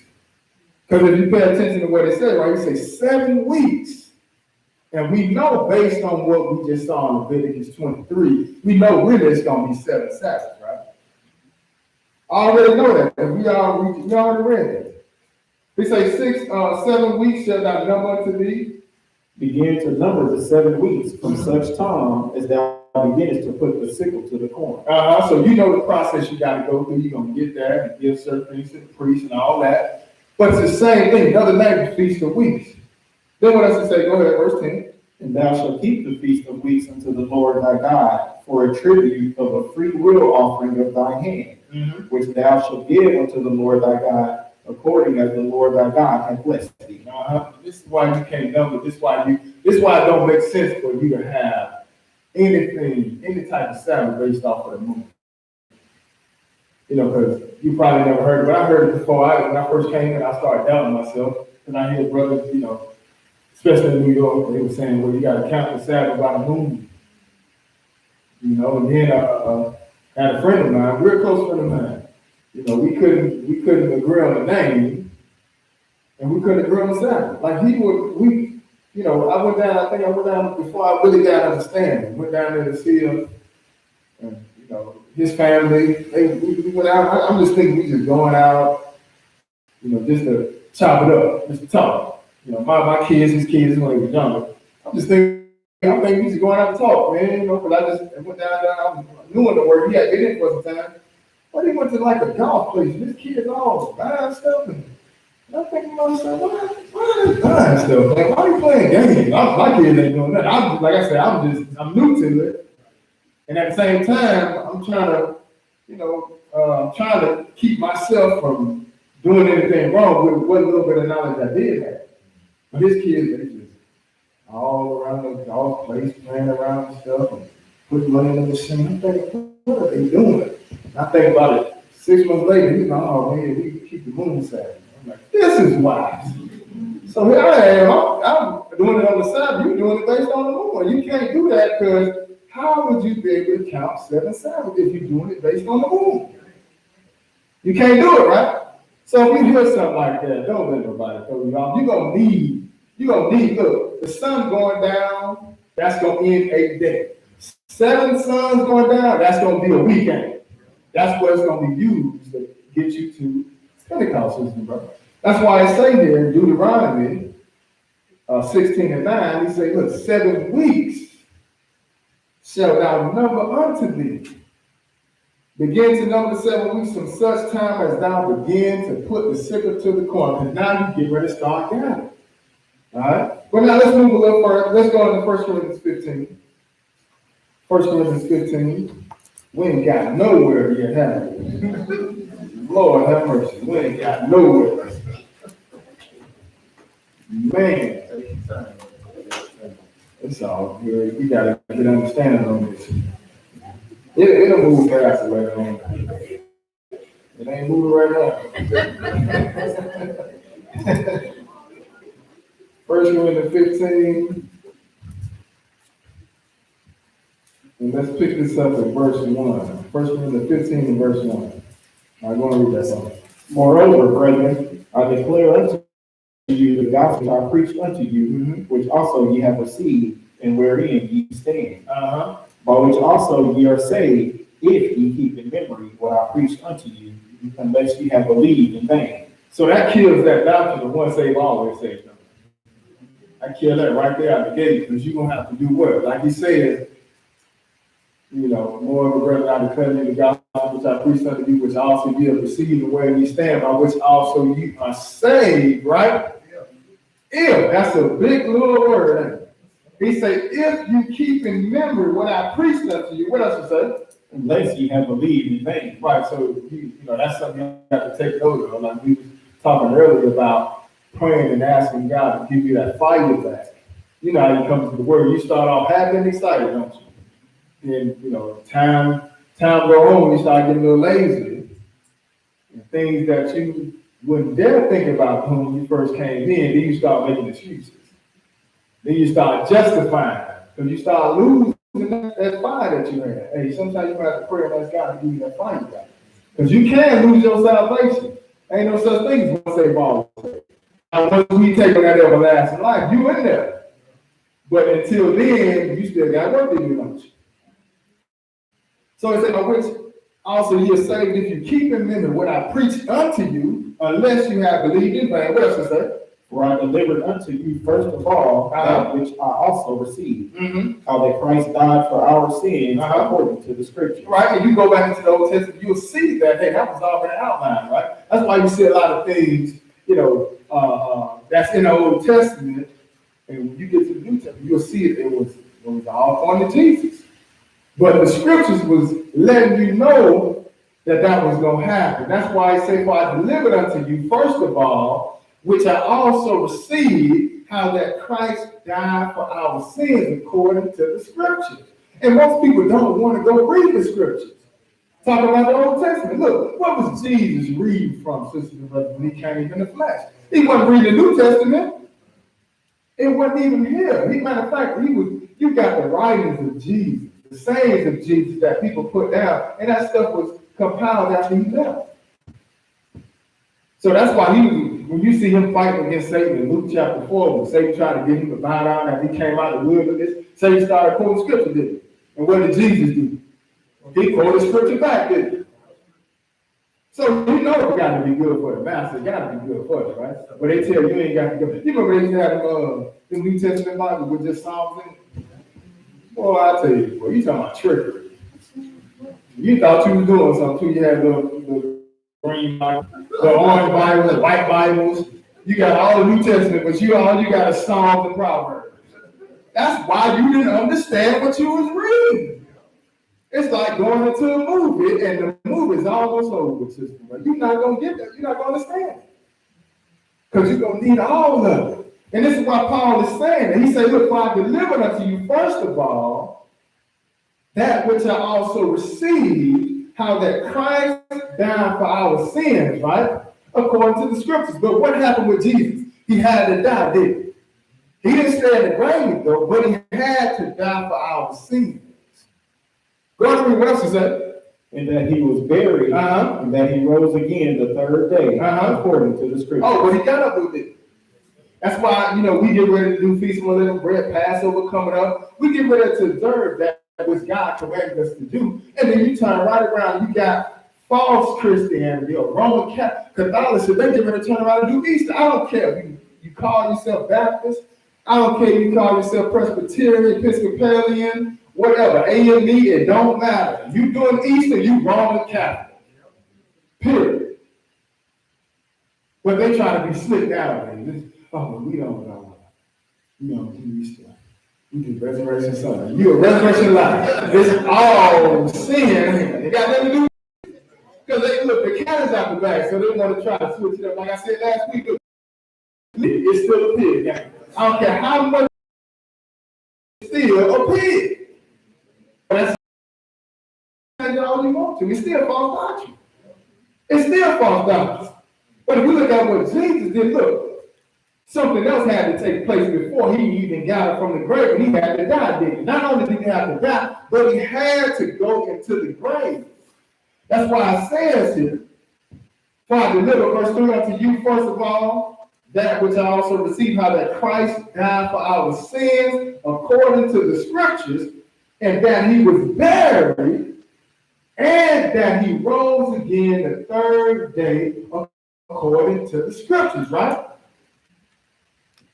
But he did say that he got up from the grave, right? And we're going to see what that identified. Once he got up from the grave, what was that? Go on, skip down to verse 20 and read that. Go ahead. But now is Christ risen from the dead. See, look, now Christ is risen from the dead. And look, that's that we have, look, we got faith in that. We got faith that he rose from the dead. Because look, sister and brother, if he didn't get up from the grave, all this stuff that we're doing is a waste of time. It's a waste of time, but you can see your faith. You can see our faith. That's why we do this. It's why you get dressed, get the family out of the house, come to church, observe the Sabbath. You're looking forward to it. But hey, we also understand and know that Jesus, and believe that he got it from the grave, and we believe that when he returns, hey, he's gonna bring that reward. We're gonna be right. But it says here, and if that wasn't the case, look. Like Paul say, of all men, we are most miserable because we operating with restraints and keeping the law and stuff like that. There's nothing that's going to come from this. Then why are we doing it? Well, go ahead and party, right? We might as well go and operate like the world. But no, that's not the case. Look, Christ got it from the grave. That's why he said in verse 20, but now is Christ risen from the dead to become what? The first fruits of them that slept. Oh, so now we got the first fruit. We're going to brought that into the picture, right? When did he become the first fruit, though? Huh? Say it. See, it's right in front of you. Verse 20. When did he become the first fruit? After he rose from the grave, right? He said, look, so, but now is Christ risen from the dead and become the first fruits of them that slept. That's why when you look at Pentecost and gathering the fruits and stuff like that, and look, God just used things as far as our is concerned because we can comprehend that, right? You know, COVID-19 scared everybody. Everybody want to get guards. Even when you start seeing a little bit of greens come up or whatever, you know you had to go pick that, right? Well, just imagine on the biggest scale, if we was, dealing with agriculture like that all the time, hey, you'll see every year you're going to gather. Every year you're going to gather. Well, you can comprehend that. You can understand that. And that's what the Lord will do. He'll use things like that to show you something bigger. Because not really is he concerned about your vegetables. He's really more concerned about showing you that, hey, he's the first fruit or the first one that ever go into the grave and get up. And it's going to also go later on for more to come later. Remember we talked about that other bunch of first fruits? But he showed you that by how? By way of fruits and all that. And corn and vegetables. That's how he showed you that, sister, bro. Because you can comprehend that. So read that one more time. But now is Christ risen from the dead and become the first fruits of them that slept. Mm-hmm. So now let's go over to Matthew 12. Because we do know Jesus is the Passover, right? Like I said, that's coming up real soon. We know Jesus died on the Passover. So now what we got to do is we need to figure out, how we going to get to Pentecost. Because we got first fruit now. We done brought a new faction. We got a new piece to the puzzle on the table, right? This new piece of the puzzle is Jesus now, right? He's the first fruit. So now that we have a first fruit, now we got to see how we're going to get to Pentecost now. So Matthew 12.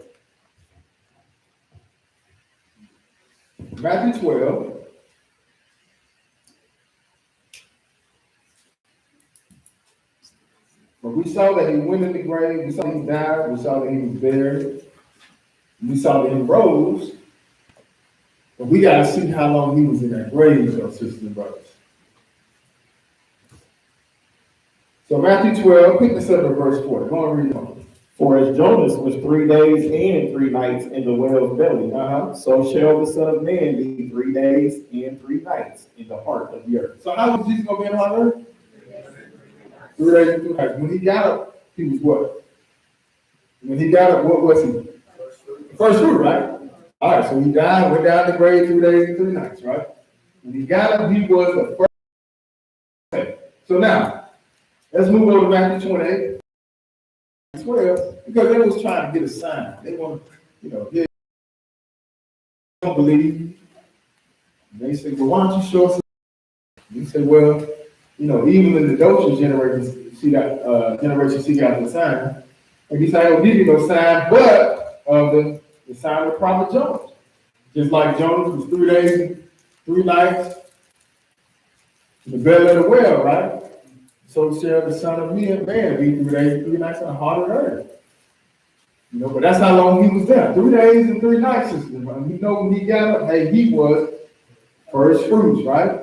So now, Matthew 28, we're going to pick this up at verse 1. Matthew 28, because now you got Mary and them getting ready to come to the grave, and Jesus not going to be there. Let's see what's going to happen. Matthew 28, and let's pick this up at verse 1. Matthew 28, verse 1, go and read there. In the end of the Sabbath, as it began to dawn towards the first day of the week, came Mary Magdalene and the other Mary to see the sepulchre. Now pay attention to what it says. It says, look, in the end of the Sabbath, right? In the end of the Sabbath, why are we saying end of the Sabbath? Because, for the most part, when you look at God's calendar, it's not the same as how we count days, right? The evening and the morning make what? First day, right? So what happens is, as we get ready to move toward, sun going down this evening, by the time the sun goes completely down, you're going to be in first day of the week, right? But now you're seeing it here, like it says here, at the end of the Sabbath, as it begin to dawn toward the first day of the week. So Sabbath over, but we moving toward the first day of the week. Go ahead. Came Mary Magdalene and the other Mary to see the sepulchre. Verse 6. Mm-hmm. Verse 6, I'm sorry. He is not here, Mm-hmm. for he is risen, as he said, come, see the place where the Lord lay. But notice what, because now he couldn't have been there on Sunday, right? That's gonna kill Easter, because they got there, he's already gone. So at the end of the Sabbath, as it began to dawn toward the first day of the week, came Mary Magdalene and the other Mary. It says, he is not here, for he was risen, as see the place where the Lord lay. So why are people gonna be going out to the water? Some people even may have church early, 6 o'clock in the morning. Easter Sunday, they call it what type of service? Some of y'all know about it. It's called sunrise service. For what? Jesus gone. You wasting your time. He wasn't there. But this is what they was doing. They wouldn't read the Bible. And all you got to do is look at it. They call it sunrise. They talking about S-U-E and R-I-S-E. Because you don't spell it S-O-N and R-I-S-E. And if you do, you're wrong, because he was already gone. But really, they worshiping the sun god. That's why they got Sunday. That's why people go to church on Sunday, because they worshiping the sun. It's the day of the sun. Got nothing to do with Jesus. But Jesus is already gone, sisters and brothers. That's what he told. He said, he is not here, for he is risen. As he said, come see the place where the Lord lay. Everybody got pens and paper? I want y'all to do something right quick. Do I got a pen and paper? All right, just go on the bottom of your paper. Right, number 1, 2, and 3. 1, 2, and 3. Next to 1. 1, 2, and 3. Next to 1. Right, Thursday evening, comma, Thursday day. Then, after you do that, write number 2. Well, go to number 2 and write Friday evening. Then you write Friday day. Right? You got 2 days, 2 nights so far, right? All right. Then you go to Saturday evening, Saturday day. And then once that day is coming to the end, you got to be up. You got to be up. But you got 2 days and 2 nights right there, right? Because that's how long he was in the grave, 2 days and 3 nights. And by the time they get to the sepulchre, look, what is he already gone. He is gone. He is not here. He said, look, he is not here, for he is risen. As he said, come see the place where the Lord lay, right? So now let's go to Hebrews now. We're gonna come back to John 20 after this. Y'all just keep that in mind. Hebrews 9, one verse. We're gonna look at verse 11. Hebrews 9 and verse 11. Because there were several people, several players involved. Well, a main player that was involved in the Old Testament, which was the priest. And the priest would be the one to take your sheep. You take your sheep up with your first fruits in it, and he would take that and wave it, right? All right, so now we're going to see Jesus get up from the grave, and notice what he's about to do. So he's going to and pick this up at 11. Hebrews 9 and verse 11. All right, go on read that. But Christ being come and high priest of good things to come, by a greater and more perfect tabernacle, not made with hands, that is to say, not of this building. Okay, but look at what it's saying. It said, but Christ being come what? And high priest. A high priest of good things come. So, and that's what happened. See, really, he just like loaned out his priesthood for some time, by way of Levi dealing with it. Because you go back and look at Melchizedek, it lets you know that he's king and priest of the Most High God. Melchizedek just being titled like an umbrella. Up under that umbrella, you got Jesus sitting there, king and Satan. Priest of the Most High God. Because eventually, when he returned, hey, he gonna be the king of Jerusalem. Salem really just means peace, but that's what he is also, king of peace too. But you see, he's the intercessor now, right? That's why you ain't got to go talk to the Roman Catholic priest on your behalf to go talk to God for you. People go all out the way to sin, don't they? They go all out the voluntary, call them that, they do that. Oh, Father. And then you do hell. Oh, I killed about 10 people. Could have been me.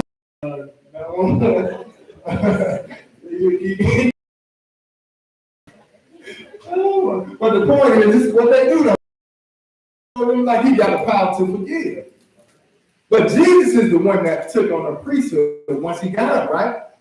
So that's what it says here. But Christ being come and high priest of good things to come, by a greater and more perfect tabernacle, not made with hands, that is to say, not of this building. Because when you look at Hebrews, it talks about the duties of the priests and the different things they did and how they would set up the tabernacle and stuff like that in the wilderness. But that tabernacle that was formed in the wilderness, that was made of hands. That was just an example, though, of how Jesus was going to go into a more perfect tabernacle, which is the heavens once he got it from the grave. So you have the priest representing us, and that's just an example of how it was. When they did it on earth, that's an example of how it was going to be in the heavens once Jesus got it. So now instead of you having a priest physically on this earth representing you, you got Jesus himself representing you. But he's not going off into the tabernacle that was formed in the wilderness. That's in my hands, right? He's not doing that. He's going off into a more perfect tabernacle up in the heavens, sisters and brothers. That's why I'm saying that. But Christ being come a high priest of good things to come by a greater and more perfect tabernacle, not made with hands, that is to say, not of this building. But the point is, I want to show you that, hey, he is not a priest, right? And let's see what the priest had to do. Go back over to John 20. John 20. And we're going to pick this up at verse 11. John 20, verse 11.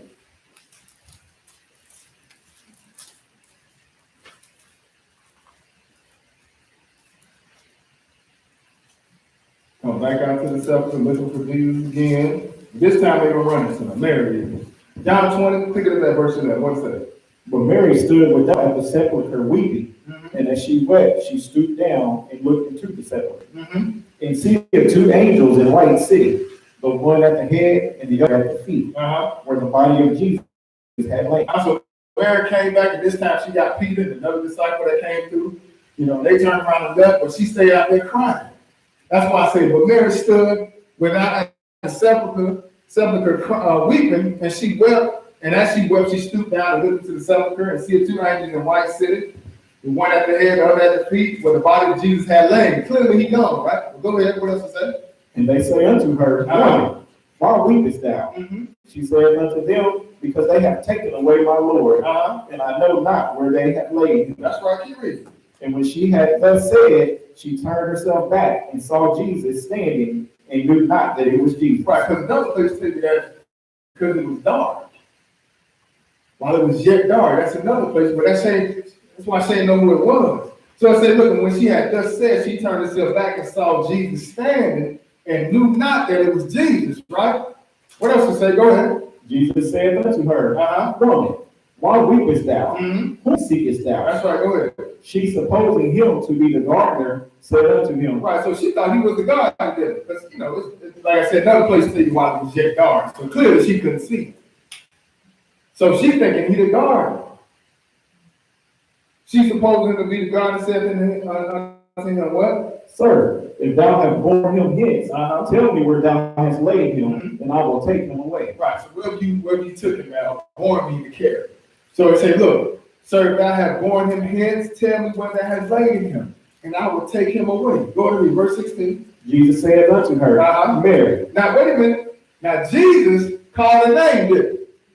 Now, this is going to ring a bell. She don't know who it is.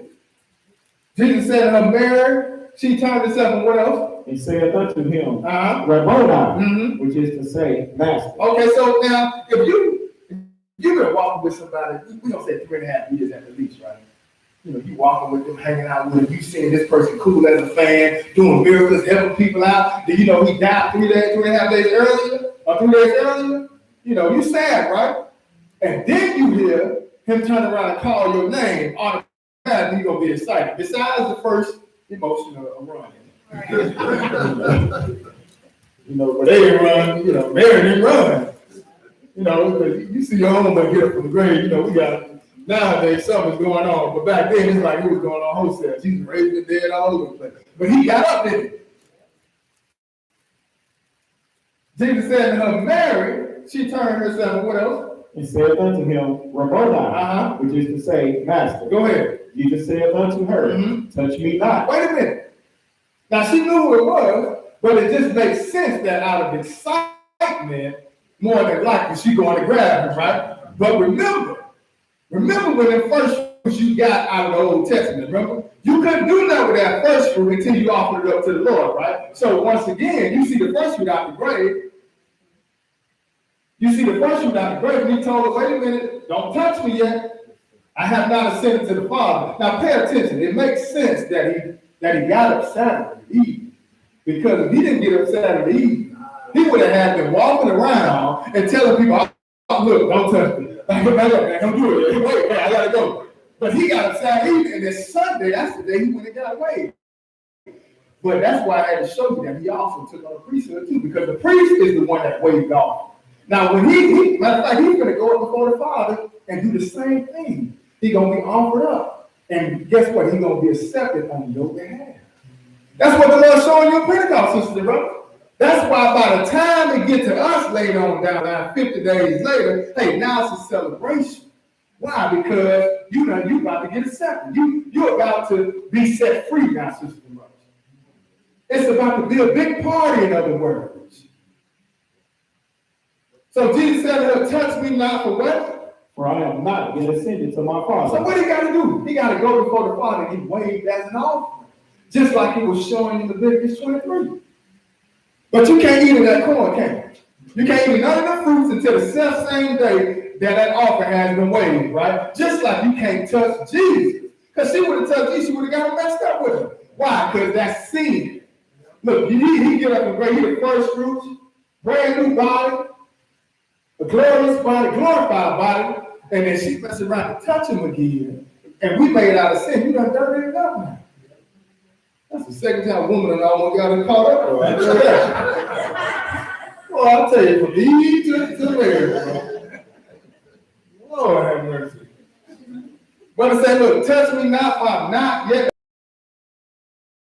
Go to my brethren and say unto them, Father and your Father, and to my God and your God. He had to go up and be waved, right? Mary Magdalene came and told the disciples that she had seen the Lord, and that he had spoken these things unto her. Then the same day at evening, being the first day of the week, when the doors were shut, where the disciples were assembled for fear of the Jews, came Jesus and stood in the midst and said unto them. Oh, so now he back, right? He back the same day. Now you can touch him. He had to go get ready first, right? Now that he's back, what else is going to take place on this day? You also going to start your what? You're going to start your countdown. Now you're going to start your countdown to the 50th day, sister, brother. This is how it's on. See, now in this time, we don't have the fruits, we don't have all the stuff, the agriculture to do it, right? But you got Jesus being the first fruit. So this is how you do your countdown. See, when he died on the Passover, he got to go into the grave 3 days and 3 nights, right? Because he's the first fruit, so now you got your number of how long he's been down there. Once he get up from the grave, now you got your first fruit, but he can't do nothing until the morning after the Sabbath, right? So that's why Jesus, that's why I say it makes sense that he got up Saturday, and then the very next day, he got waiting before the Lord.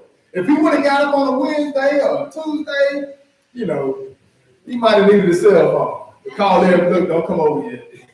I'll just hang out for a little bit, Or he would have been ducking and dodging, but it didn't work like that, did it? He got right up and he got way that day, came back later on that afternoon, that evening. That's why I say then the same that evening being the first day of the week, when what? When the doors were shut, where the disciples were assembled for fear of the Jews, came Jesus and stood in the midst and said unto them, Peace be unto you. Right, because look, you look at this, a few days earlier, they had just killed Jesus. They looking for people, more like they looking for people that was rolling with Jesus. That's what it lead to believe because they got the doors shut. Now the Bible clearly pointing out that the doors are shut, right? For fear of the Jews. So you really think they're gonna have the doors shut with a wide open? Like if you're gonna shut the door for fear of the Jews, more than likely, we can't read it. That's why I say more than likely, you're gonna lock them doors, ain't you? But that ain't enough to get around Jesus. Why? Because he got a mortal body now, don't he? He can just bust through the what? Bust through the wall on me. That's peace be on me. Don't worry. It's me. Just relax. It's me. That's what he said, didn't he? He said what? He said, then the same that evening, being the first day of the week, when the doors were shut, where the disciples was assembled for fear of the Jews, came Jesus and stood in the midst and said unto them, Peace be unto you, right? Verse 20. When he had said so, he showed unto them his hands and his side. Then were the disciples glad when they saw the Lord. Right, but they can touch him now, can't they? So they couldn't do that earlier because he had to do his way. Skip down to verse 26. And after 8 days again, his disciples were within, and Thomas with them. Then came Jesus, the doors being shut, and stood in the midst, and said, Peace be unto you. Right, because Thomas didn't believe. He wasn't there 8 days earlier. But now that Jesus came back, and he came and, told him he could touch him, it's really needed. Because he didn't believe. But hey, it was him though. 8 days again, the disciples were within, and Thomas with them. Then came Jesus, the doors being shut, and stood in the midst and said, Peace be unto you, right? Then said he, Thomas, reach hither thy finger, behold my hands, and reach hither thy hand and put it to my side, and be not faithless, but believing, right? But it was Jesus, right? He went through that process, died, was buried, got up as the first fruit, and now you see him going through the process. Got up as the first fruit, now we seeing him taking on the priesthood again, and he also went up there and had to be weighed before the Father. Same thing you saw in the Old Testament, right? But now let's move over to Acts 1. Acts 1.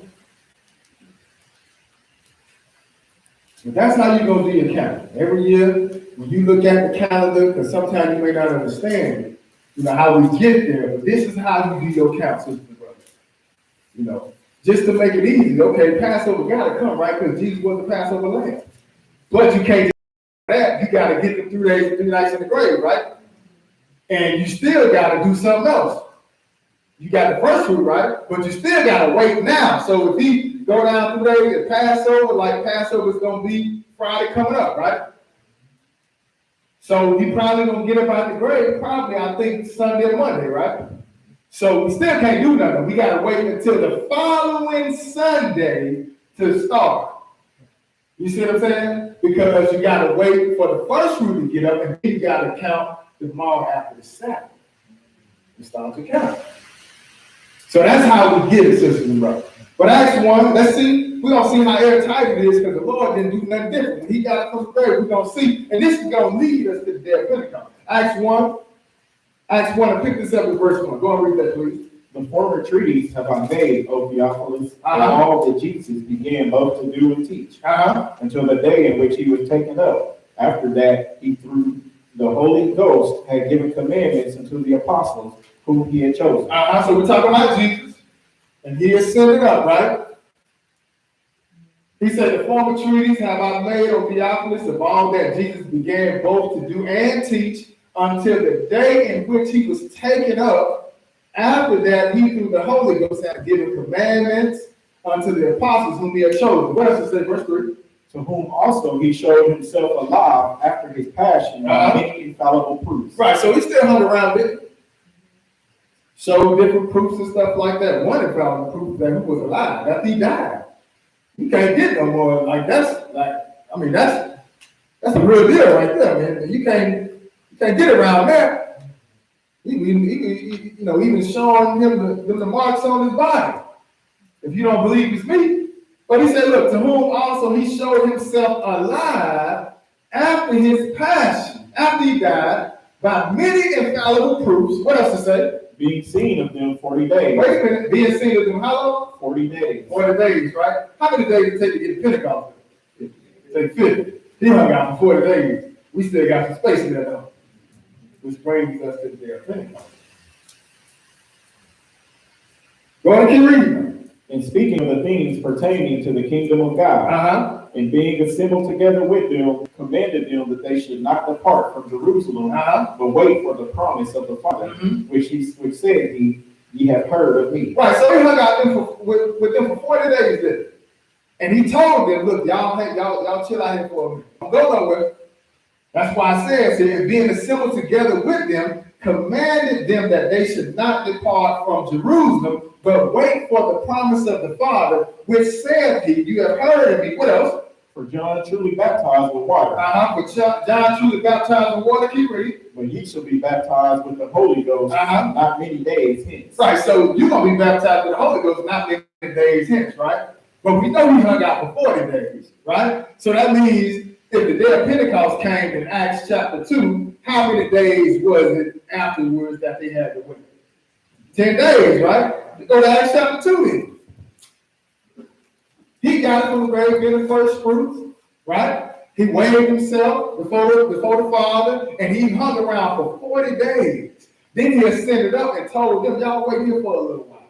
And it's going to fall right on point like it's supposed to.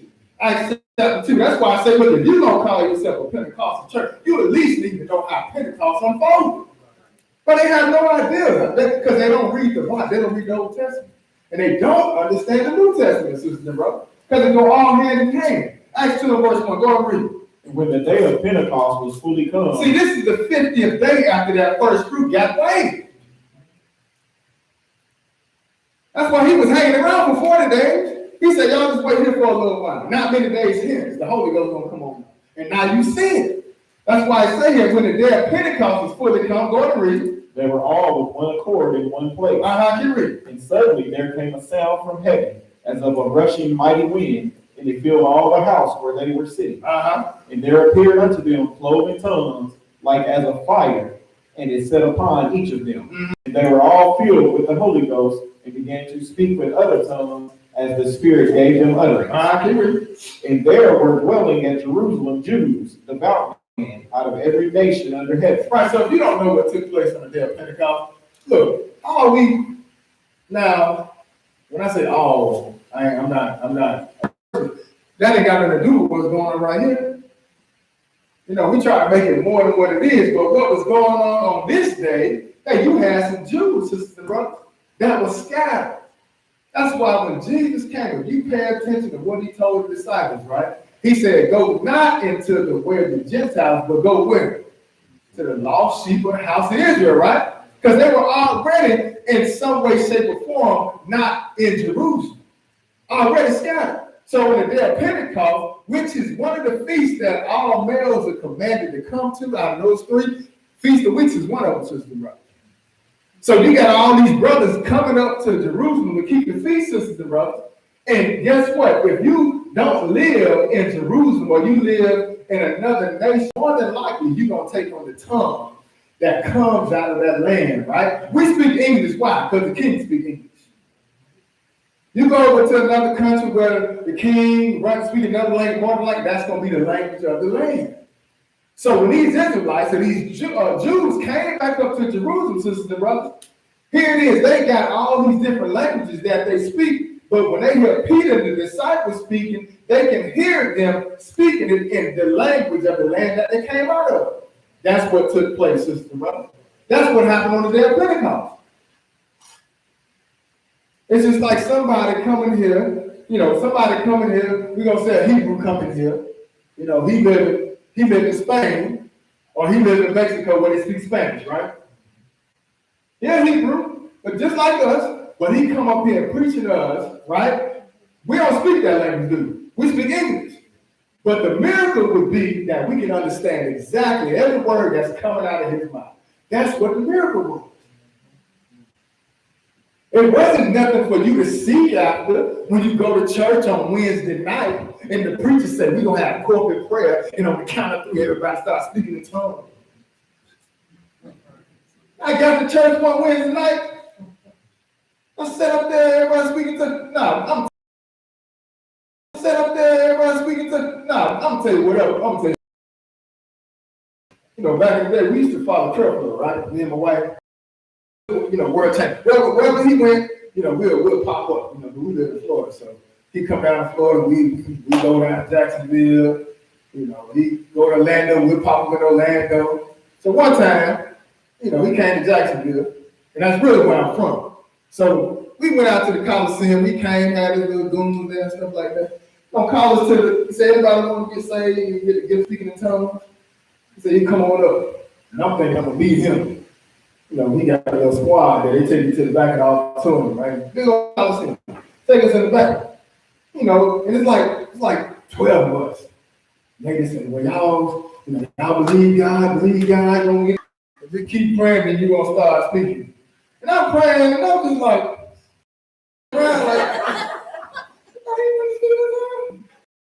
I can't do it.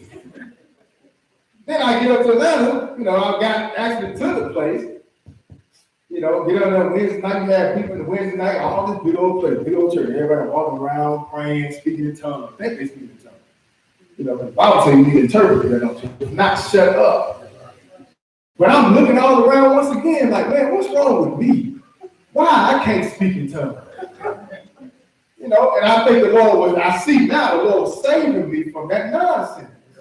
That's not even what happened, but like I say, we be trying to get like that. We be trying to do all that. We be trying to see if you want the gift of speaking in tongues, come on up. Like the preacher got a certain type of power to give you.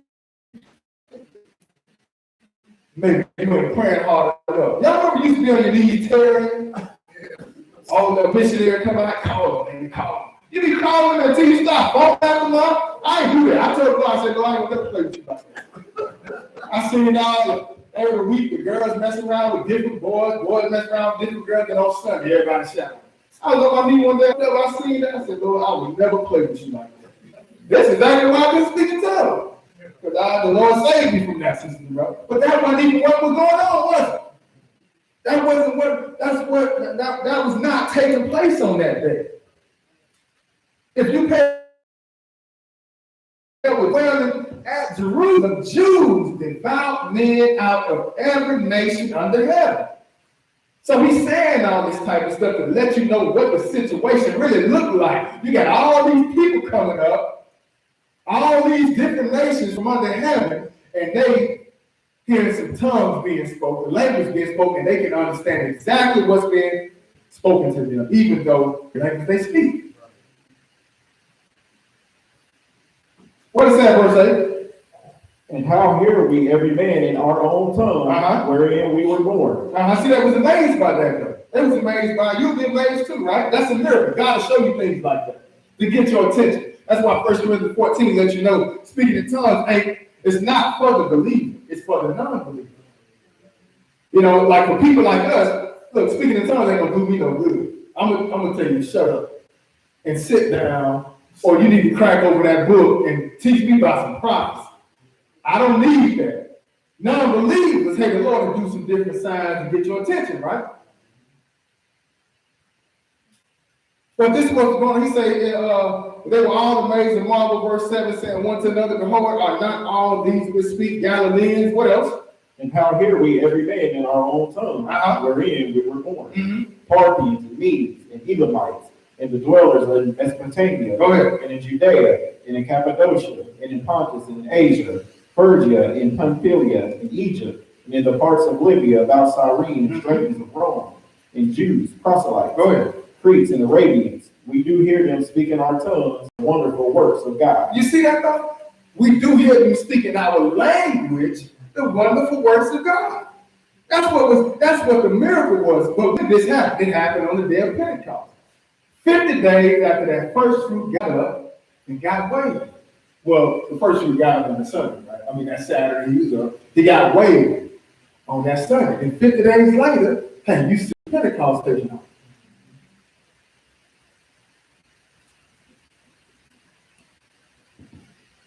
So they're gonna look at, how is this gonna happen? But Peter, standing up with the 11, lifted up his voice and said unto them, Ye men of Judea, and all ye that dwell at Jerusalem, be this known unto you, and hearken to my words. For these are not drunken as ye suppose, seeing it is but the third hour of the day. But then, so that's what the what's the name? That eventually that's the consensus. That's all they can come to. They say, well, they got to be drinking. They had to be drunk. Because how in the world is going to happen? Well, look, that was something that God did. The Lord told them to wait there for a while, and they're going to pour the Holy Ghost on it, right?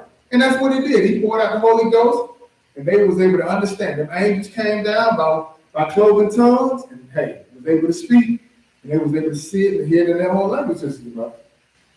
But Peter had to let them know, look, for these are not drunken as ye suppose, seeing it is but the third hour of the day. In other words, it's too early. It ain't 9 o'clock in the morning. It's early. Not saying that we ain't gonna drink something, we just not start right now, like some of us may, But at that time, that wasn't the case, right? Some people get wait at the liquor before they even know what up. But he said, look, there ain't nothing wrong with drinking, right? That's why Peter said, look, they not drunk as you suppose. It's on the third hour, of the day. Clearly, we're gonna do some drinking. We just ain't starting as early, because that's what happened on Pentecost, right? Supposed to have a good time. And the party don't get started until the wine get in there. You be all sober. You want to stay sober. Get crazy now. But hey, little wine make things a little bit more funny. Laugh a little bit more. That's why I love talk about, man that's having a lot of sorrow. Give him some wine. It'll kind of, it'll let the sorrows go away for a little while. It's a proverb. Proverbs, Ecclesiastes, one of them. Yeah, it'll let you know, it'll calm that brother down. He's going through some things. Life is kind of tough on him. Yeah, give him something to drink. At least for an hour or two. You ain't got to worry about the problem. That problem's turned into him. He just makes something. I'll figure it out. It's gonna be all right. At least for 2 hours, it's gonna be all right. Go ahead and read that. What verse we have? Verse 16. 16, go ahead. But this is that which was spoken by the prophet Joel. Right, so the event that took place then, even though you saw it happening right there at that time, on the day of Pentecost with Peter, the Galileans, and everybody that came up, even though you saw it right then, it had nothing to do with drinking. This is why Peter gonna take you back to the Old Testament. He say, no, got nothing to do with that. Nothing to do with drinking at all. That's not a problem. We're gonna do that later on. He said, well, look, but this is that which was spoken by the prophet Joel. What's that? What is that? And it shall come to pass in the last days. Oh, wait a minute. It's taking us down to the last days, right? So you seeing a little bit of that starting to happen with Peter then, right? Because most people don't know and understand that once Jesus got up from the grave, now that took us to the last days. Now we at the latter part of the last days, like it's starting to come to an end. Now it's picking up too. But that's why you start to see a lot of things in the book of Daniel start to unfold now. You look at Daniel. Daniel was praying and asking God to show him some things. And the Lord was like, nah, don't even worry about it, because look, you're going to stand in your life in your days, but look, this is stuff that's going to happen in the latter days, the last days. So a lot of stuff that he inquired about, visions that he saw, some things the Lord didn't give it to him, but now you can see it unfolding now. Why? Because it's that time, sister and brother. So he said, look, it shall come to pass in the last days, saith God, I will pour out my spirit upon all flesh, and your sons and your daughters shall what? Prophesy. Keep reading. And your young men shall see visions. And your old men shall dream dreams. That's right, go ahead. And on my servants and on my handmaids I will pour out in those days of my spirit, and they shall prophesy. And that's what we got going on now. That's what you're starting to see a little. You're starting to see a little bit of it. It's going to climax eventually as we get closer and closer to the Lord coming, sisters and brothers. But you can see it starting to pick up now. Why do you think you're starting to see Israel wake up all over the place? Because he's starting to pour his spirit out, sisters and brothers. This is not a, this is a getaway free card. This ain't a free pass for women to open churches either. It ain't talking about that. It's just letting you know as we move toward a time, you're going to see the Lord's word poured out, sister, as we get closer to them. He said, on my servants and on my handmaids, I will pour out in those days of my spirit, they shall prophesy. But you can't use this to open up a church, because you got several parties involved in this. But he let you know, hey, this is what's going to happen. He's going to start pouring out the spirit throughout the world, and this is why you start to see these, for the most part, Israel starting to wake up. Like you see Ezekiel 37, you see Israel getting up, dry bones coming back. Why? Because they're pouring the spirit out, guys, sisters and brothers. But it's just going to pick up more and more and more as we move toward it. So he said, on my servants and my handmaids, I'll pour out in those days of my spirit, they shall prophesy. What else? 19. And I will show wonders in heaven above, and signs in the earth beneath. Keep reading. Blood and fire and smoke. The sun shall be turned into darkness, and the moon into blood, before that great and notable day of the Lord comes. And it shall come to pass that whosoever shall call on the name of the Lord shall be saved. Right, but you haven't seen this yet happen. That's how you know we got some more to go, right? But you saw a little bit of it happen on the day of Pentecost repeatedly. But look, that was even pointing to some greater end of the world, sisters and brothers. But when did it happen? It happened on the day of Pentecost. No, it's just giving you an example, because it's like the Bible lets you know about, it's being double to that which is. You may look at something, and then later on you see it down the line, and you see that it got another meaning to it. So he said, look, in addition to him showing wonders in heaven above, sign in the earth beneath, blood and fire and vapor of smoke, he said the sun shall be turned into darkness and the moon into blood before that great and notable day of the Lord come, right? Because that's what I was telling you earlier. There's a lot of bad stuff that got to happen before we can actually get into this celebration. Or we can even kick our shoes off and kick back and have a great time and enjoy all the peace that's coming. Look, we got to make it through this time. Got to make it through all this, sisters and brothers. And look, it ain't guaranteed that everybody going to make it to the wilderness either. I used to kind of kick against people when they would say stuff like, when I first came to the word, talk, brother. Like, yeah, man, I just want to get to the wilderness, man. They were like, well, everybody ain't gonna make it. I was like, well, you go ahead and stay back. I just hate when people say that, but now I understand. You're right, everybody ain't gonna make it. That's why I'm doing everything I can now, so I can be considered worthy. Like I was talking about people last week, and I said, well, how you gonna let the people test their faith, man? If y'all not allowing them to serve God and do what's necessary, how you gonna let them test their faith? I said, what about when things get real bad? What about when things get real bad and by the time that stuff get real bad, if you ain't been practicing now, you're not gonna be able to handle the other stuff that's coming. He said, well, we're gonna be in the wilderness by then. I said, wait, brother. I said, hold on now. I said, the Bible tells us, brother, pray that you're worthy to escape. So we can't just look at it like, nah, everybody got it sort of in the bag. No, you got to do some things now and show the Lord that, okay, I'm willing to die for you, Lord. I'm willing to do this, and then maybe he said in Revelation 3:10, he said, because you have kept the faith of my place, I will keep you. I also keep you what? From the hour of temptation, right? But if you ain't been keeping no faith, then why should he keep you from the hour of temptation? You done buckle at right soon as the trouble came, you done drop the ball. I told you before, and I tell you again, Zoom ain't gonna get you into the kingdom. That is not a holy convocation. I don't care what nobody says.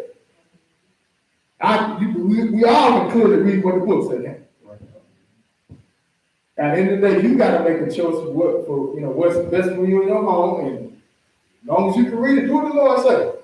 You gotta have faith. Worry about how people looking at it, worry about what people saying and all that type of stuff. Look, Daniel did it. They told Daniel, stop praying. He opened the window. Went right to the window, like, what? Like, come on, buddy. You going to the lion.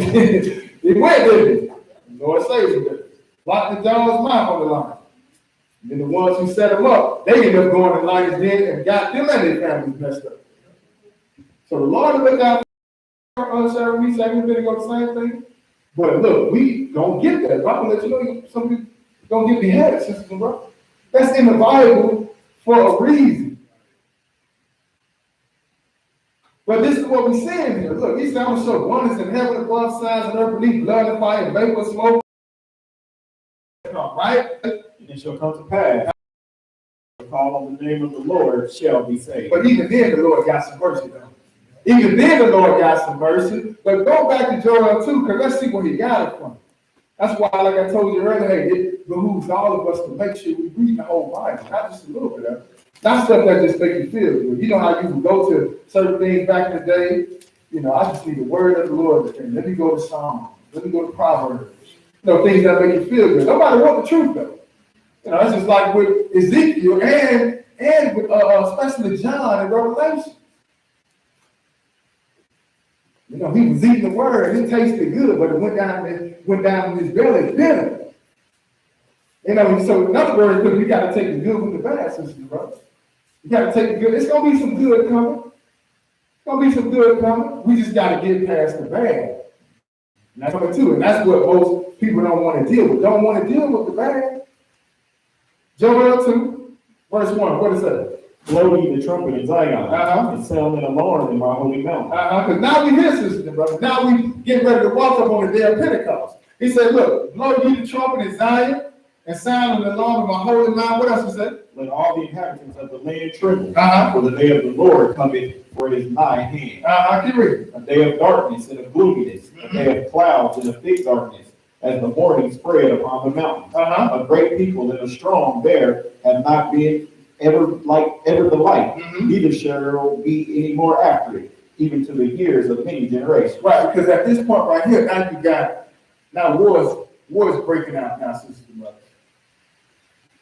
Most people don't know, when you look at the European Union, look at them today, they got about 20, it was 27, then Brexit happened, now they're down to 20, well, it was 28, now it's down to 27.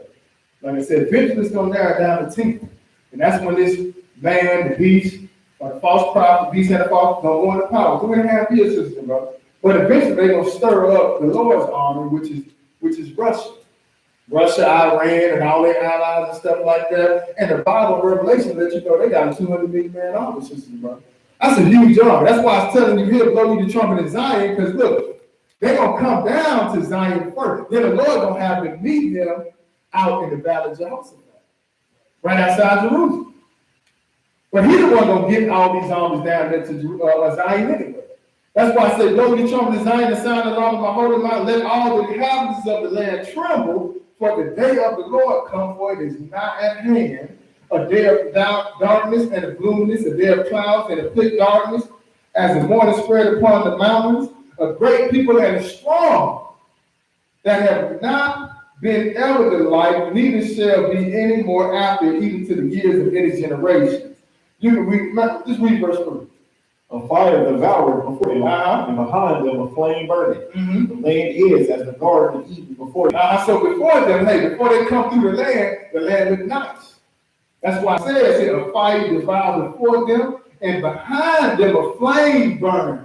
The land is as the garden of Eden before them. But what happened when they passed through? What it said? And behind them a desolate wilderness. Right, because they blew everything up. Because that's what's going to happen as we move down toward the Lord getting ready to return. It's going to be a lot of fights, a lot of trouble going on in the world, sisters and brothers. Nobody want to look at their neighbor and tell them that, do it. Look at your neighbor. Don't do it. Just imagine that going on in Sunday church. Like I said, that sits on that organ, he getting up. He ain't gonna be playing that, that stuff that hype the preacher up. Look at your neighbor and tell him, God about to kill you. I'll pay my shit to the Lord. He gonna walk out the church. What else you got, man? Go ahead and read that. Yeah, nothing shall escape you. How you say, look, nothing shall escape, right? Go on, skip down to verse 15. Let's see what this is really pointing to. Verse 15. Blow the trumpet in Zion, sanctify and fast, call a solemn assembly. So look though, he said, look, blow the trumpet in Zion, right? Sanctify what? A fast. So what fast we talking about? Atonement, right? See how it's all lining up now? He said, look, blow the trumpet in Zion, sanctify fast, and we already know based on what we saw earlier, Leviticus 25, you got to go 7 years of Sabbath, right? That's going to be on the 49th year. Then he said, when you get to the 7th month on the 10th day, right? You see it here. You see it. You see all the destruction being laid out, and after this is done, guess what? We're going to walk into the 50th year. Time for celebration. Time for celebration. What he said, look, blow the trumpet in Zion, sanctify, fast, call a solemn assembly. What else he say? Gather the people, sanctify the congregation, assemble the elders, gather the children, and those that suck the breast. That's right. Y'all better get to praying because there's some bad stuff that's about to happen up in Zion. Go ahead and read. Let the bridegroom go forth of his chamber. But look at this, look, the bridegroom. It said, let the bridegroom go forth out of his chamber, right? Because now Jesus is coming. That's the bridegroom, sisters and brothers. He said, let the bridegroom go forth out of his chamber. What else he say? And the bride out of her closet. And who is the bride that got to come out of her closet? It's Israel, sisters and brothers. Why is she in the closet? Because for the most part, the world don't know who Israel is. You've been saying it all your life. We might have used it in other terms. We like keep that stuff in the closet. We don't want to know about what you got. You know what I'm saying? You guys say you got a lot of skeletons in your closet. Now, I say they're using in other terms, but it's just talking about, in a sense where you're being hid, in other words. You're not hid. But now they get ready to find out, sister and brother. That's why it says here, let the bridegroom go forth of his chamber, right? And the bride out of her closet. So you're seeing some of it now. When she coming back, go ahead and read what else it say. Let the priests, the ministers of the Lord, weep between the porch and the altar. Let them say, spare thy people, O Lord, and give not thine heritage to reproach, that the heathen shall rule over them. So in other words, let them step in on your behalf and do some praying or something. But go ahead, what else it say? Wherefore should they say among the people, where is their God? Then will the Lord be jealous for his land and pity his people. He said, look, let the priests, the ministers of the Lord, weep between the porch and the altar, right? And let them say, spare thy people. Let them get to praying for you, right? And give not thy heritage to reproach that the heathen should rule over them. Wherefore, because if that happens, notice what it say. He say, if he gives people up to reproach, this is going to be the thinking of the other people should be among the people. Where's their God?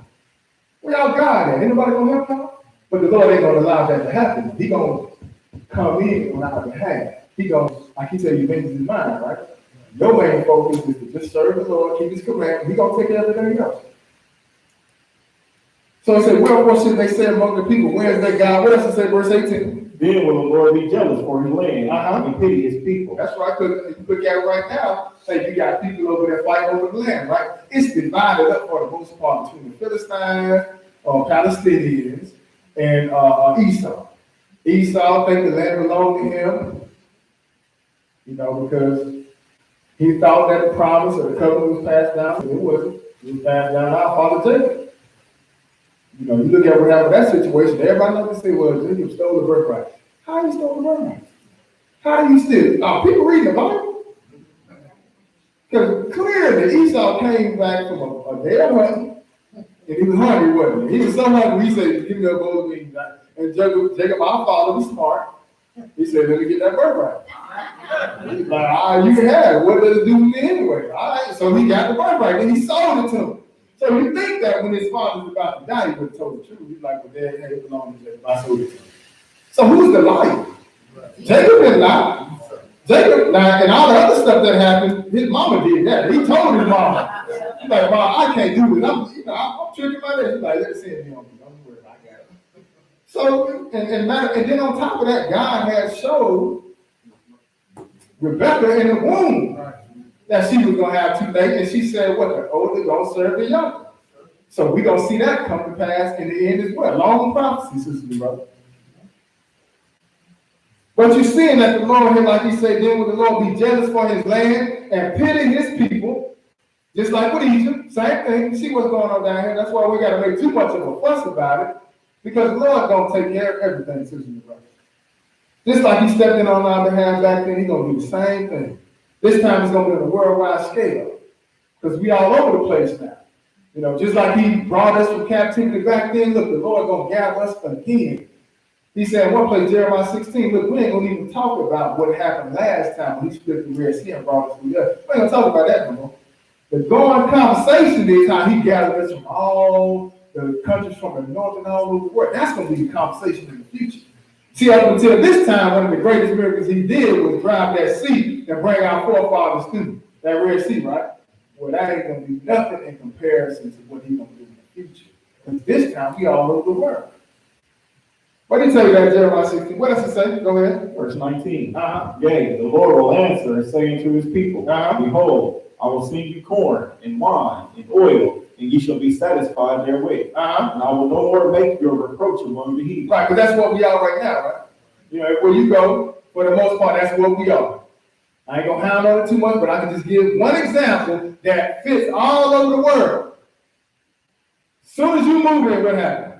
They move out. Keep reading. What does it say? Verse 20. But I will remove far off from you the northern army. He said, look, I'll remove far from you the northern army. Keep reading. And drive him into a land barren and desolate.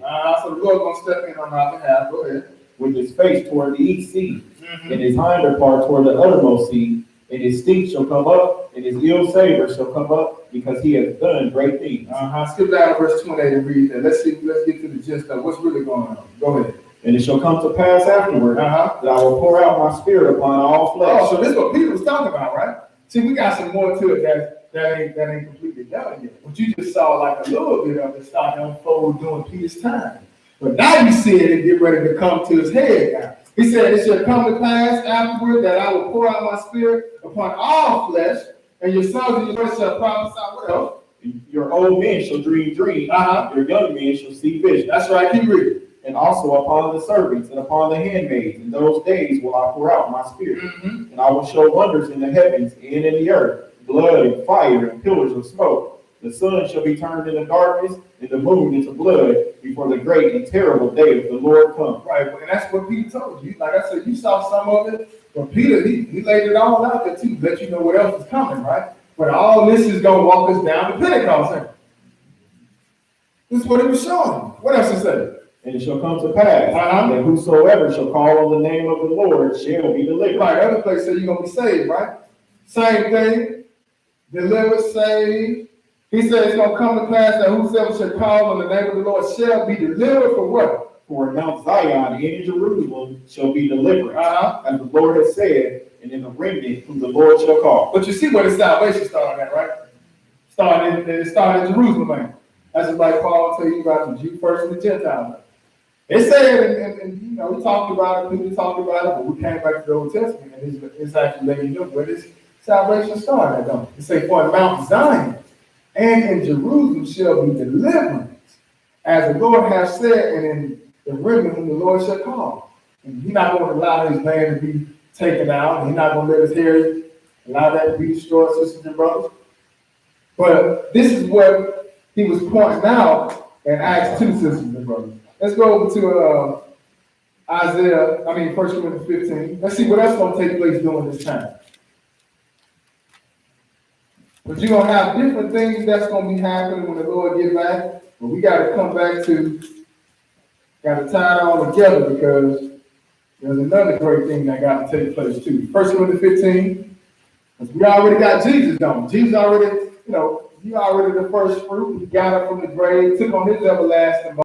and we wait to take that as well, right? But we see we gotta wait some time for that to happen, though. Well, this is the time where it's about to happen. 1 Corinthians 15, pick it up at verse 20. Go ahead. But now is Christ risen from the dead Uh-huh. and become the first fruits of them that slept. Keep reading. For since by man came death, by man came also the resurrection of the dead. Mm-hmm. For as in Adam all die, even so in us shall all be made alive. Right, so because of Adam's actions, so now we got this process of death that sits on us.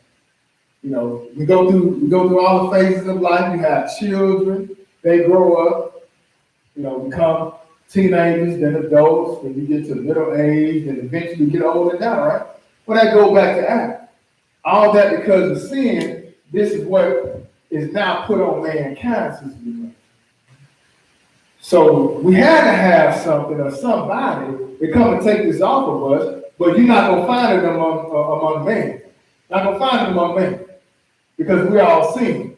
So like it says here, well, since by man came death, by man came also the resurrection of the dead. Then it says, for as in Adam all die, right? Because that's what happened. You know, you start off the bunch, you start off with one bad apple. Hey, it's like everything will be bad coming out of the system. Adam sinned, and everything that come out of him going forward is all got to be a part of those consequences. That's why you ever hear about people, oh man, that person was good, nice, and the person just died. In the eyes of mankind, he never did nothing wrong, right? But look though, it go back to Adam. Go back to Adam. Because that's what's out here now. So like, that's what it's saying. But since by man came death, by man came also the resurrection of the dead. What else it say? Verse 22. For as in Adam all die, even so in Christ shall all be made alive. Oh, but we got a way out of that though. Got a way out of that by Christ being that first fruit, right? What it say in 23? But every man in his own order. Christ the first fruit. Now Christ had to be the first fruit, right? And that first fruit had to be what?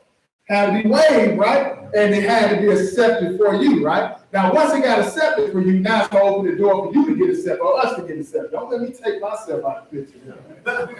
Make sure I stay in the picture with y'all. He had to get accepted, right? Then that opens the door for us to get accepted later on, right? That's why Paul was like, yeah, I know people saying in hand. He's like, nah, but Christ is risen. Because like I said, if he didn't, then we ain't got nothing to look forward to. So he said, but every man in his own order, Christ the first fruits. What else he said? Afterwards, they that are Christ at his coming. Oh, you know it's going to happen on Pentecost, right? Clearly, that's when it's going to happen. That's what he's showing. That's why we had to go through all that agriculture. We had to read about gathering your fruits and stuff like that. You know, putting it in the bundle, waving it before the priest. We had to do that, right? So you will automatically know that when he come back and get this other set of first fruit, you know it's going to be on Pentecost, right? And hopefully hopefully we are part of that first fruit, right? What else to say? Want to keep going? Where we stop there? Was that it on that? Yeah. Okay, just read it one more time. But every man in his own order. So not when you die, right? When you die, you don't get your reward. You die, you just go into the grave, and you just there for some time. If you notice what it said Christ, he's the first fruit of them that what? That slept, right? That slept. So we just talking about, but another word for death is really sleeping, right? Because you ain't gonna stay sleeping up. You getting up. That's why you gotta be very mindful of what you do in this life. If you you're gonna get judged one way or another. We just trying to hope we're doing enough right now, so our judgment will be okay. You worthy of the first resurrection. That's what we trying to do now, as opposed to doing what we want to do and having to stand up in that second resurrection before the Father. Before Jesus, and then people who stayed in the Word and now they judge them. People who done fell off. Look, if you've been walking this walk and you still making the second resurrection, not the first, bro, I'm be like, man, how did you end up in the second resurrection? I'm like, come on, man, look here, man. Bro, I just, but at that point, you're gonna be God. You ain't gonna be thinking like, but let's see what happens. And so you don't want to do that. You don't want to do all this work and still lose. You know what I'm saying? You want to do all this stuff now. Look, that's what we don't understand, which we need to understand. The benefit of you doing what's necessary now is that we get, Lord willing, we get to take on that first resurrection. So whatever come our way, keep that mindset of I'm trying to make the first resurrection. I don't care what you're going to do to me. Look, Jesus told you, he said, don't fear them that can kill, you know, the soul, but kill them that can fear them that can do what? Kill body and soul. That's who you need to fear, right? And that's what I'm saying. You don't want to do all this work and then you still lose at the end. It's a race, so you got to run the whole race. Matthew 24 lets you know they will got to do it to the end. What shall we say? So you got to do it to the end. You know, there's gonna be a lot of stuff gonna come our way, sisters and brothers. You know, clearly things have changed. We know that. You know, Steve wanted to see that, right? See some things have changed. You know, but if anything, you get more and more into the Bible. You get more and more into the Word, and just get ready for this time because this is what we're looking at. This is the prize. We trying to be the first fruits. We don't want to make this. I don't want to make the second resurrection. I want to make the first resurrection. Look, if I passed away, if we passed away, you know, I want the conversation to be for, hey, Lord, we see him at the first resurrection. Don't be like, he was evil, he was wicked. You're going to see him on judgment day. No, I don't want that. Because my chances don't look too good. If I drop the ball, I'm on judgment day. What did I do to get me off the path? So just stay focused. This is what we need to focus on. He said, look, but every man in his own order, Christ the first fruit, right? What else he said? Afterward, they that are practiced and it's coming. Right, everybody not gonna get that, it's coming. That's why it's called the first fruits. You're gonna have some other fruit get up later, but they ain't nothing like the first fruit. We ain't gotta worry about judgment day. Matter of fact, we gonna be the judge. We ain't gotta worry about the lake of fire. You are already in. At that point, you can say, now I'm saved. Right? That's when you can say you saved. But it's going to happen that it's coming, right? Clearly, we know that's going to happen on Pentecost. What else going to happen on Pentecost? Go to Isaiah 63. We almost done. Isaiah 63.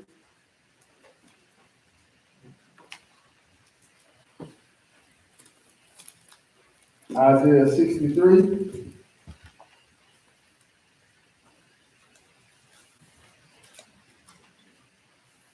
I'm going to pick this up at verse 1. Isaiah 63 and verse 1. We'll read that. Who is this that cometh from Edom? Mm-hmm. With dyed garments from Bozrah. Because also in this shit right here, the Lord gonna be taking out vengeance, but also, hey, some redemption is coming. Like we saw earlier, freedom coming, right? So you're gonna start seeing that along with recompense. But notice what he's gonna call it though. He said, who is this that come from Edom with dyed garments from Bozrah? What else? This that is glorious in his apparel, travailing in the greatness of his strength. Mm-hmm. I that speak in righteousness, mighty to save. Go ahead. Wherefore art thou red in thine apparel, Mm-hmm. and thy garments like him that treadeth in the wine fountain. Go ahead. I have trod the winepress alone, and of the people there was none with me. For I will tread them in mine anger, and trample them in my fury, and their blood shall be sprinkled upon me, stain all my raiment. Now look at this, y'all. People that's on his agenda is Esau. The Lord gonna wipe them all out, and you know, you ain't gonna have some Edomites running around. But you ain't gonna have, you know how we don't got no place to call home right now? You know how we like wandering among all people? That's what's gonna happen to Esau. They're not gonna have a land, they're gonna have none of that. But the first thing that's on his mind when he returns, first thing that's on his, because, and remember that, because the older got to serve the young. That ain't came to pass yet. That's why I say it's a long process. You're gonna see that in the end. That ain't happened yet. You know, you had a little bit, you know, where he broke off his yoke, you know, from you know, our fathers, when David and Solomon ruled and stuff like that, after we fell and broke the yoke off. But eventually, hey, you're gonna see that Jacob coming back in the power. Jacob will go back to top system, bro.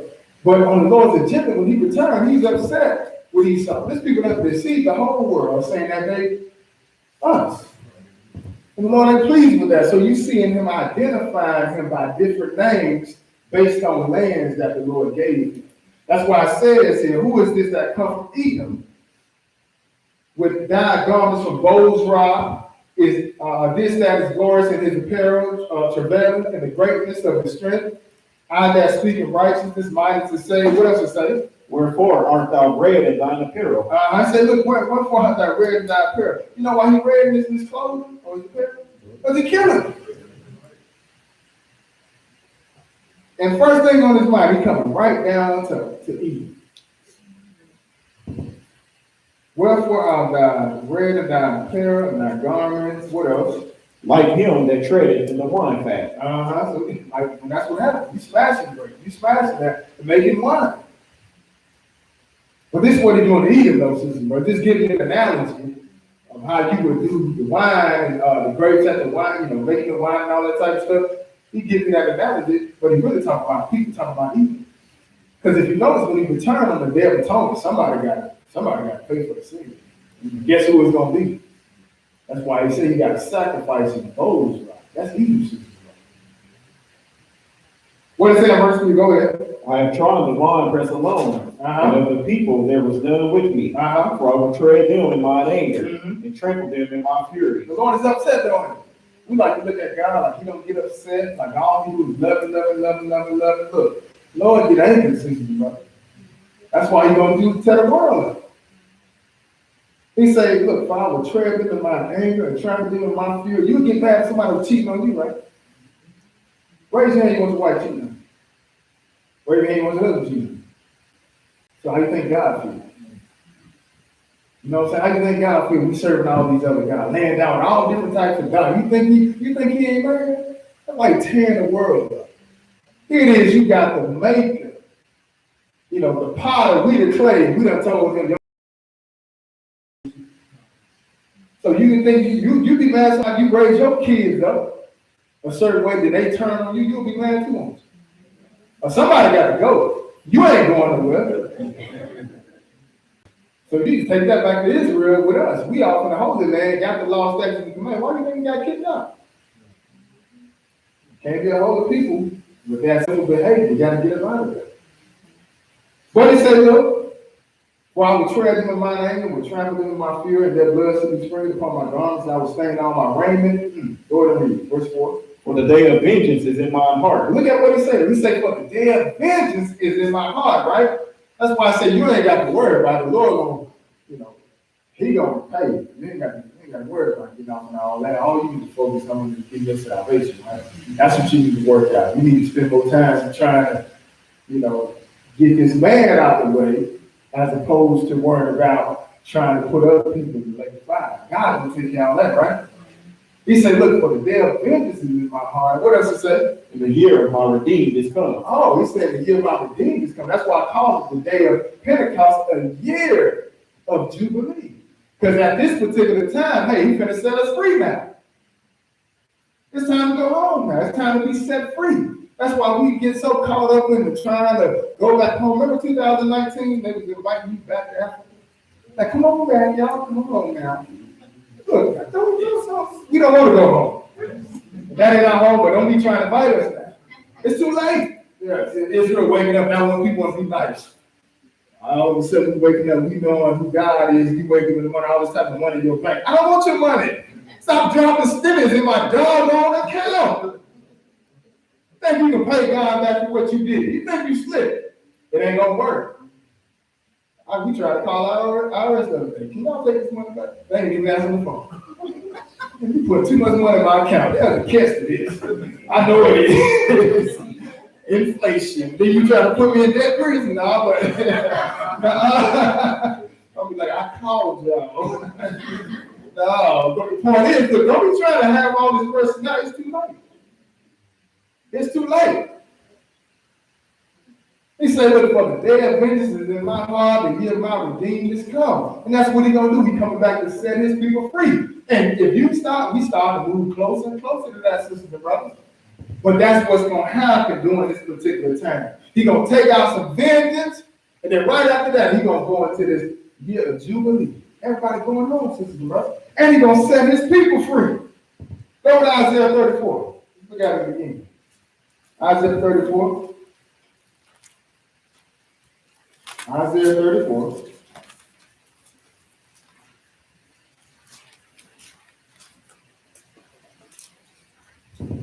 Isaiah 34, let's pick this up at verse 1. Isaiah 34, verse 1. Go read it. Come near, ye nations, to hear, and hearken, ye people. Let the earth hear, and all that is therein, the world, and all things that come forth of it. For the indignation of the Lord is upon all nations, and his fury upon all their armies. He hath utterly destroyed them. He hath delivered them to the slaughter.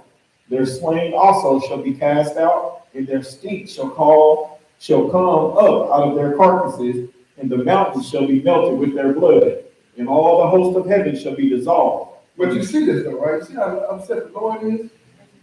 He said, look, come near, you nations that hear and hearken, you people, let the earth hear and all that is therein, the world and all things that come forth of it. For the indignation of the Lord is upon all nations, and his fury upon all their armies, because that's what's going to happen when the Lord get back. And you're going to be fighting. It's going to be a war. That's where you get Armageddon from. That's going to be the real World War III system, right? You know, that's why you see all these nations coming together trying to get all this war material. They always have to, look, you think Tupac was alive today. He ain't alive, but his words are absolutely still here, right? Because he said they got money for war but can't feed the poor. Somehow they keep on coming with money. I mean, money's come out of nowhere to keep on getting war material. Because eventually that's what it's going to boil down to. They're going to try to fight against God. That's why in Psalm 2, the Lord said he's going to sit in the heavens and laugh. He's going to have them in derision.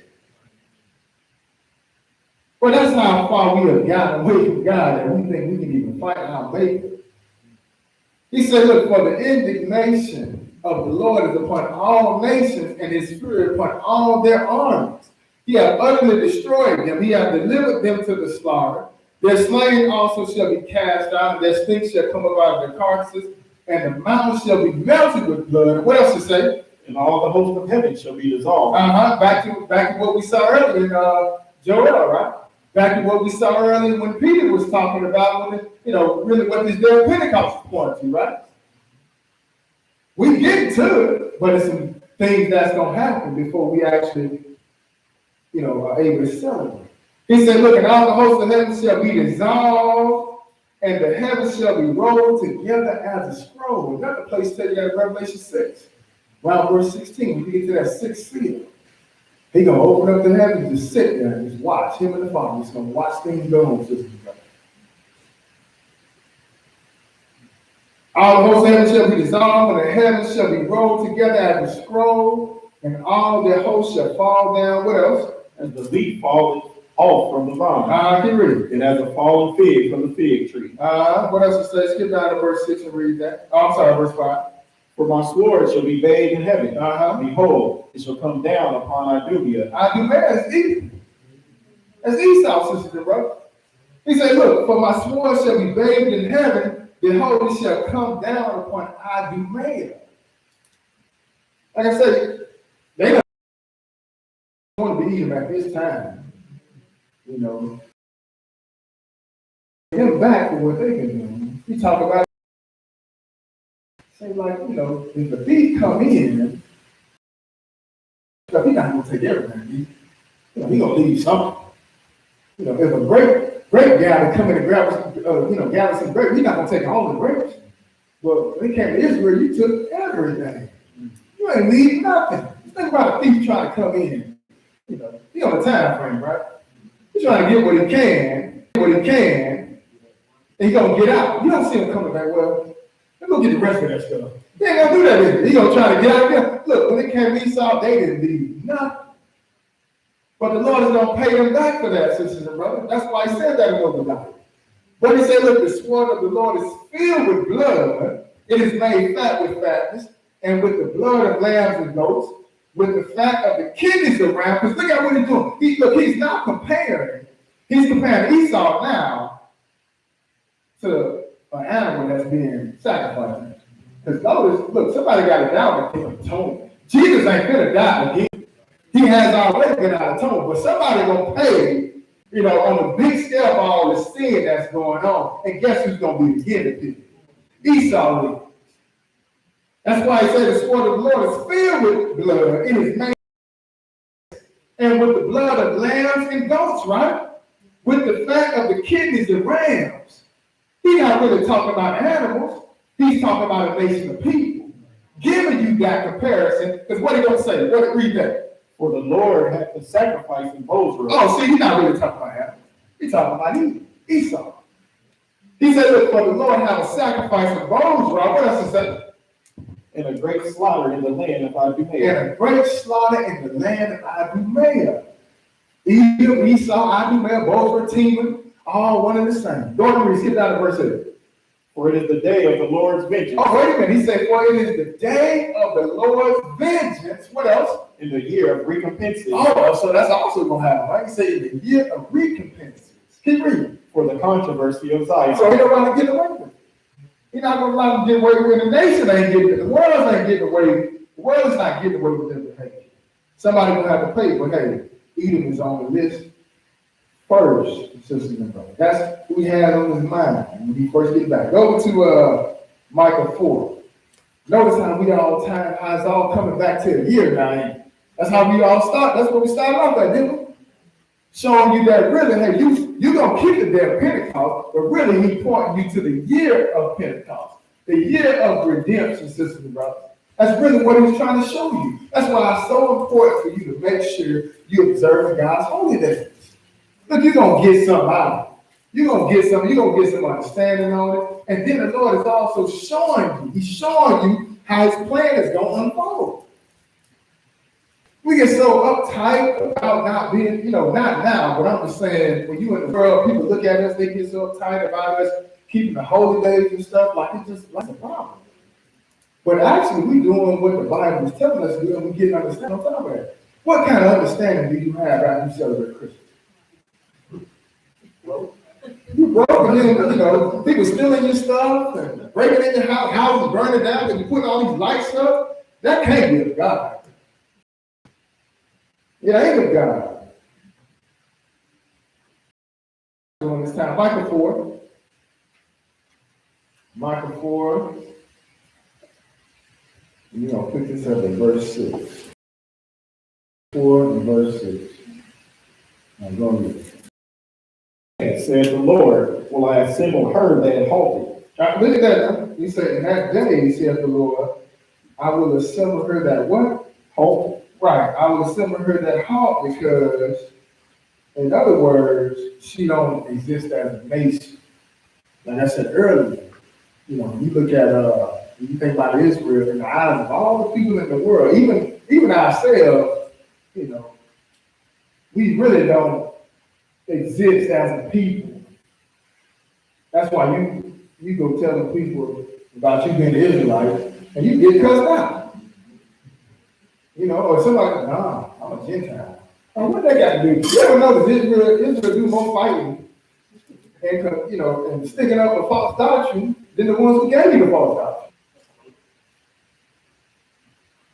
I remember, I had brought my kids up at home school before they graduated, got out. And they was all of them came from home school. And before they got over 2 on together. But came from home school to home. Every year, Gentile run the home schools, the K-12 down in Georgia, right? Every year we go, they have different awards and stuff like that. One of the daughters show up sometimes and participate in things. So we go, and sometimes friends graduate, we go. And every doggone time, Gentile there, she'll say, well, we're going to have the celebration for those that keep the Sabbath on Friday. We're going to have the celebration on Friday.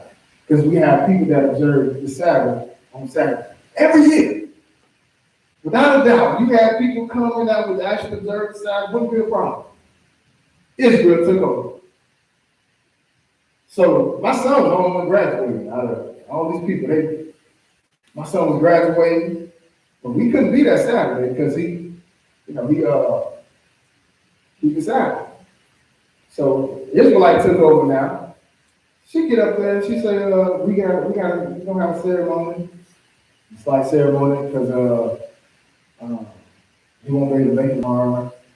And she didn't even mention about the Sabbath or nothing. It made it seem like we got something going on, he just can't be here. But years before that, the Gentiles get up there, we're gonna have observance on Friday because we have people that keep the Sabbath every year. But my wife, she was so adamant that, she was gonna have a ceremony. We in the auditorium, at least 200 people, and they had to shut it down for my son to graduate that day. You know what I'm saying? So they're going to show you, when you want to do it right, the Lord will make a way for you to do it right. Because you don't stand out like a sore thumb in the midst of all these people anyway. But it's going to show, hey, if we stand up and we try to fight to do more things to push false doctrine, then you have the other nations doing.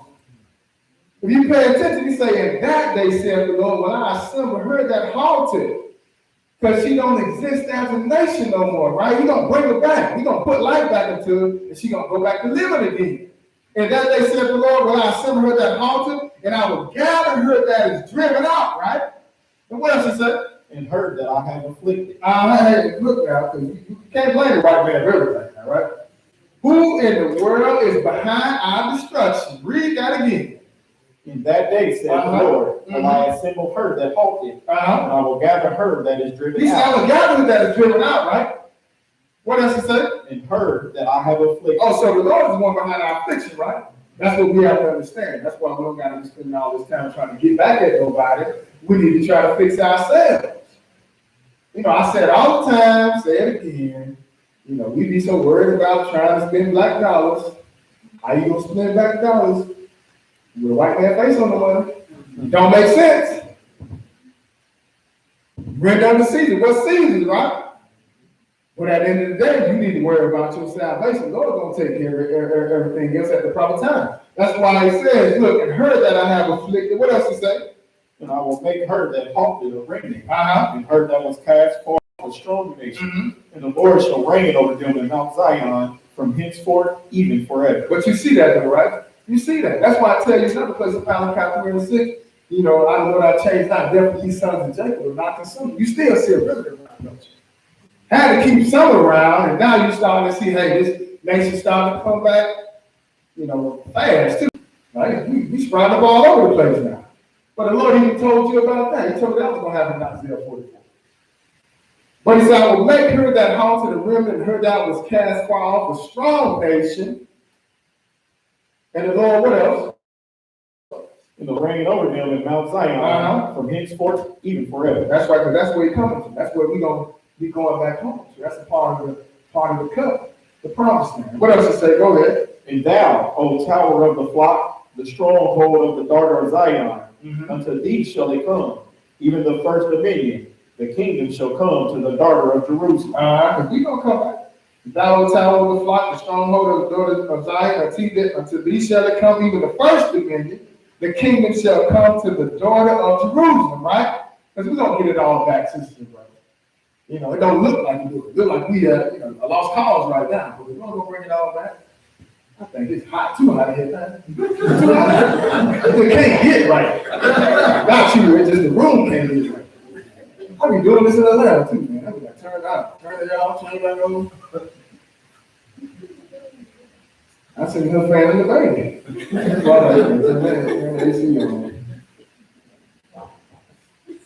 But he say, look, and thou, O tower of the flock, the stronghold of the daughter of Zion, unto thee shall it come, even the first dominion.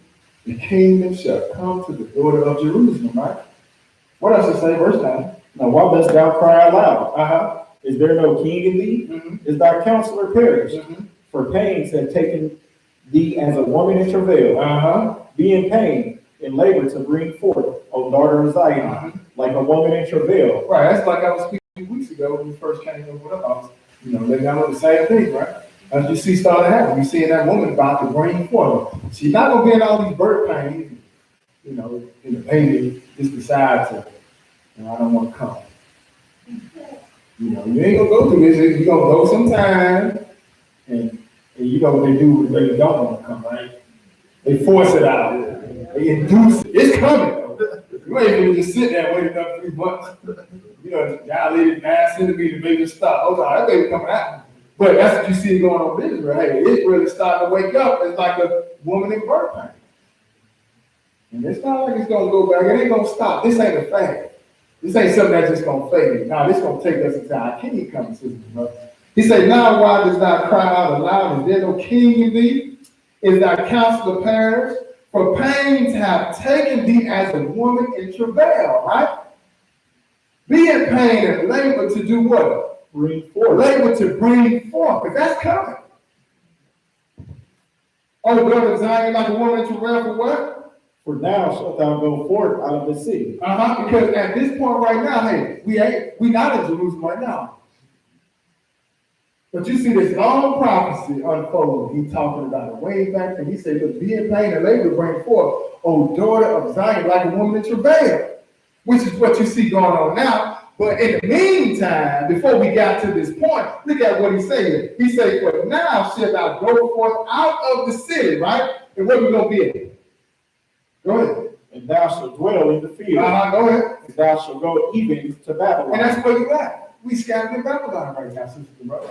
The world don't know. They think America Babylon. No, the whole world went up under the Roman Catholic system. It started off with the Gentile dynasty, sister and brother. But the last part of the Gentile dynasty that's ruling the world right now is Rome, sister and brother. That's why it's a mystery to the world. But the Lord said, look, this way you're going to go. Another place in Jeremiah, I think 27, tells you to build you some houses, plenty some vineyards, and get comfortable. Because you finna go in Babylon, they'll take you some wives and all that, so you can go ahead and keep growing, because if not, you're gonna diminish. But this is where we are. We in Babylon right now, right? He said, look, and thou shalt go even to Babylon, keep reading. There shalt thou be delivered. Oh, but look at that. You're gonna be in Babylon, but I'm still gonna deliver you. He said, there you gonna be delivered. Keep reading. There the Lord shall redeem thee from the hand of thine enemies. Oh, and that's another thing he's gonna do. He's gonna redeem us from the hand of our enemy. And all this gonna happen during the year of Pentecost, brother. You know, this is why we're gonna have this big celebration. That's why it's called Jubilee. It's a time to celebrate. Time to have a good time. That's why I tell you about, they talk about a song about the damsels gonna be marching down the street. Like he was talking about instruments and stuff like that. It's gonna be a big party. It's gonna be a big celebration going on in Jerusalem. But he said, look, be in pain and labor to bring forth a daughter of Zion like a woman in travail, for thou shalt thou go forth out of the city, and thou shalt dwell in the field, and thou shalt go even to Babylon. There shalt thou be delivered. There the Lord shall redeem thee from the hand of thine enemies, right? So you ain't got to go nowhere. I remember when I first came into the word, I was listening to GLCC. Brother told me to sell my house and move to Africa somewhere. I was like, Jesus Christ, that's how I'm gonna sell my house? It's like 2008, man, when I first started going crazy. And I saw him say, sell your house and leave. I was like, you know what? I was going at night, but not letting. I ain't that dumb, man. I ain't gonna sell my house. I'm gonna wait on this for a second. Then I finally saw Brother Martin. You know, his class was called The Wilderness, a place of safety during the Great Tribulation. So when I saw that, I said, I'm glad I didn't sell my house. Because look at what the Lord is saying. He said, look, he said, there the Lord shall redeem thee from thine enemies, right? So you ain't got to go nowhere. You ain't got to go nowhere. Just wait on the Lord, right? But that's when it's going to happen. Move over to Romans 8. Romans 8. All we got to do is just stick to the Bible, keep our faith in God. The Lord's going to get us out of it. We don't got to help. We know what he's doing. Romans 8.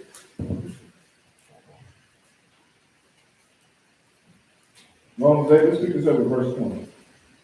Go ahead. For the creature was made subject to vanity, not willingly, but by reason of him who hath subjected the same in hope.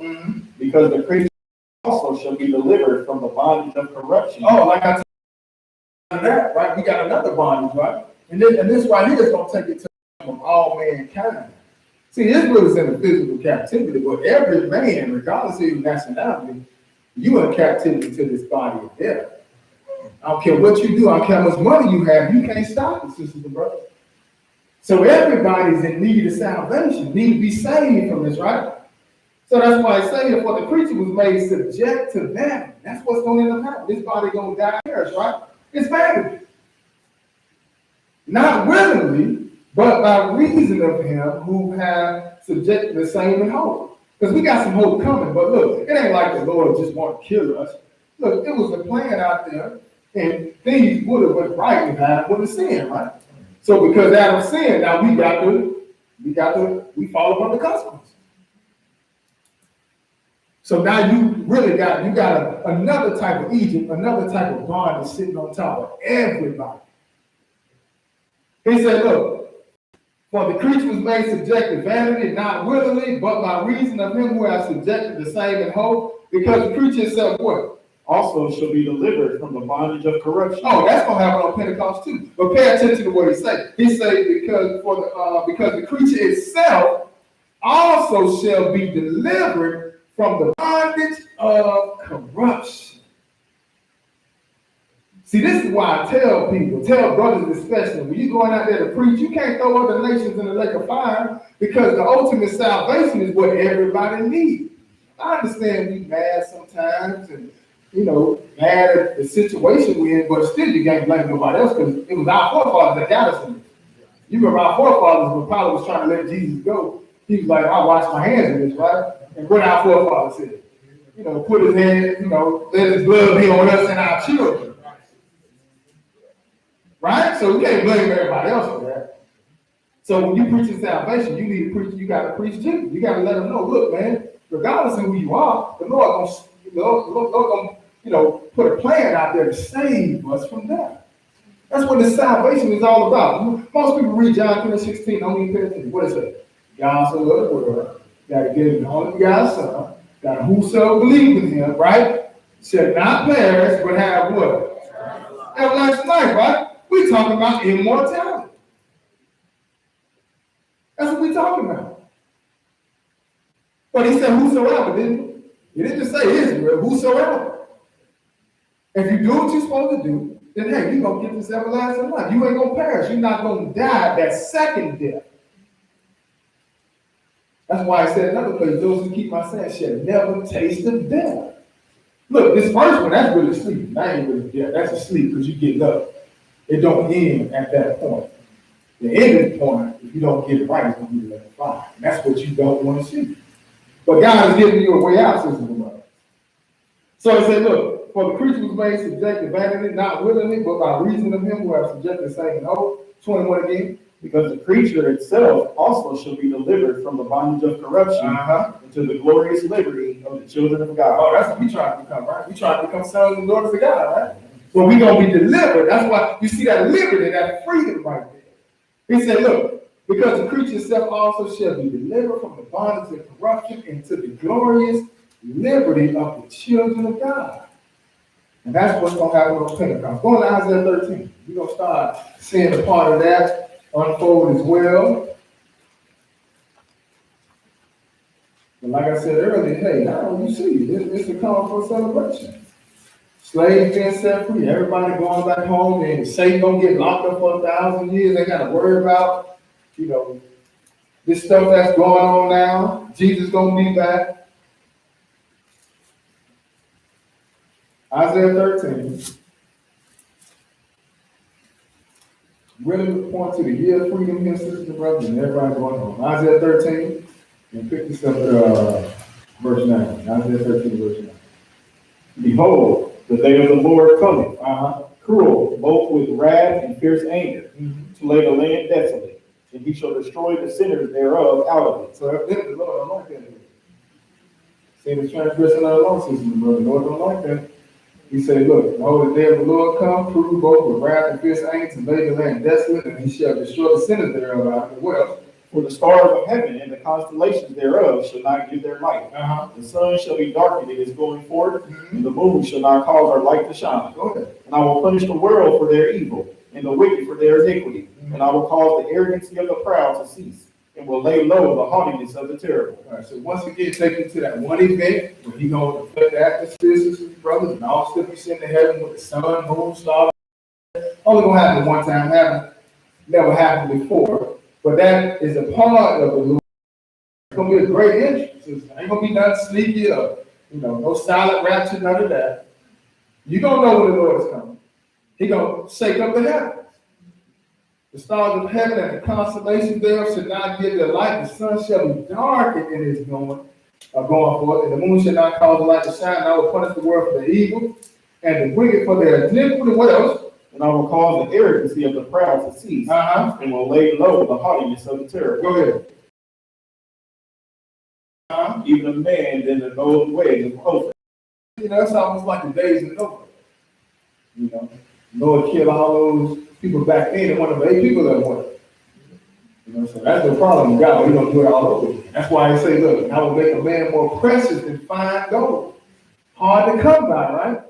Then he give you something what you probably never heard of. He said, even a man than a golden wedge, an Ophir. Y'all know what Ophir is? Anybody know what Ophir is? I don't either. We that rare, because don't nobody know what we talking about. Y'all thought I was good. I don't know. I don't know what. I just know. That's what he said, right?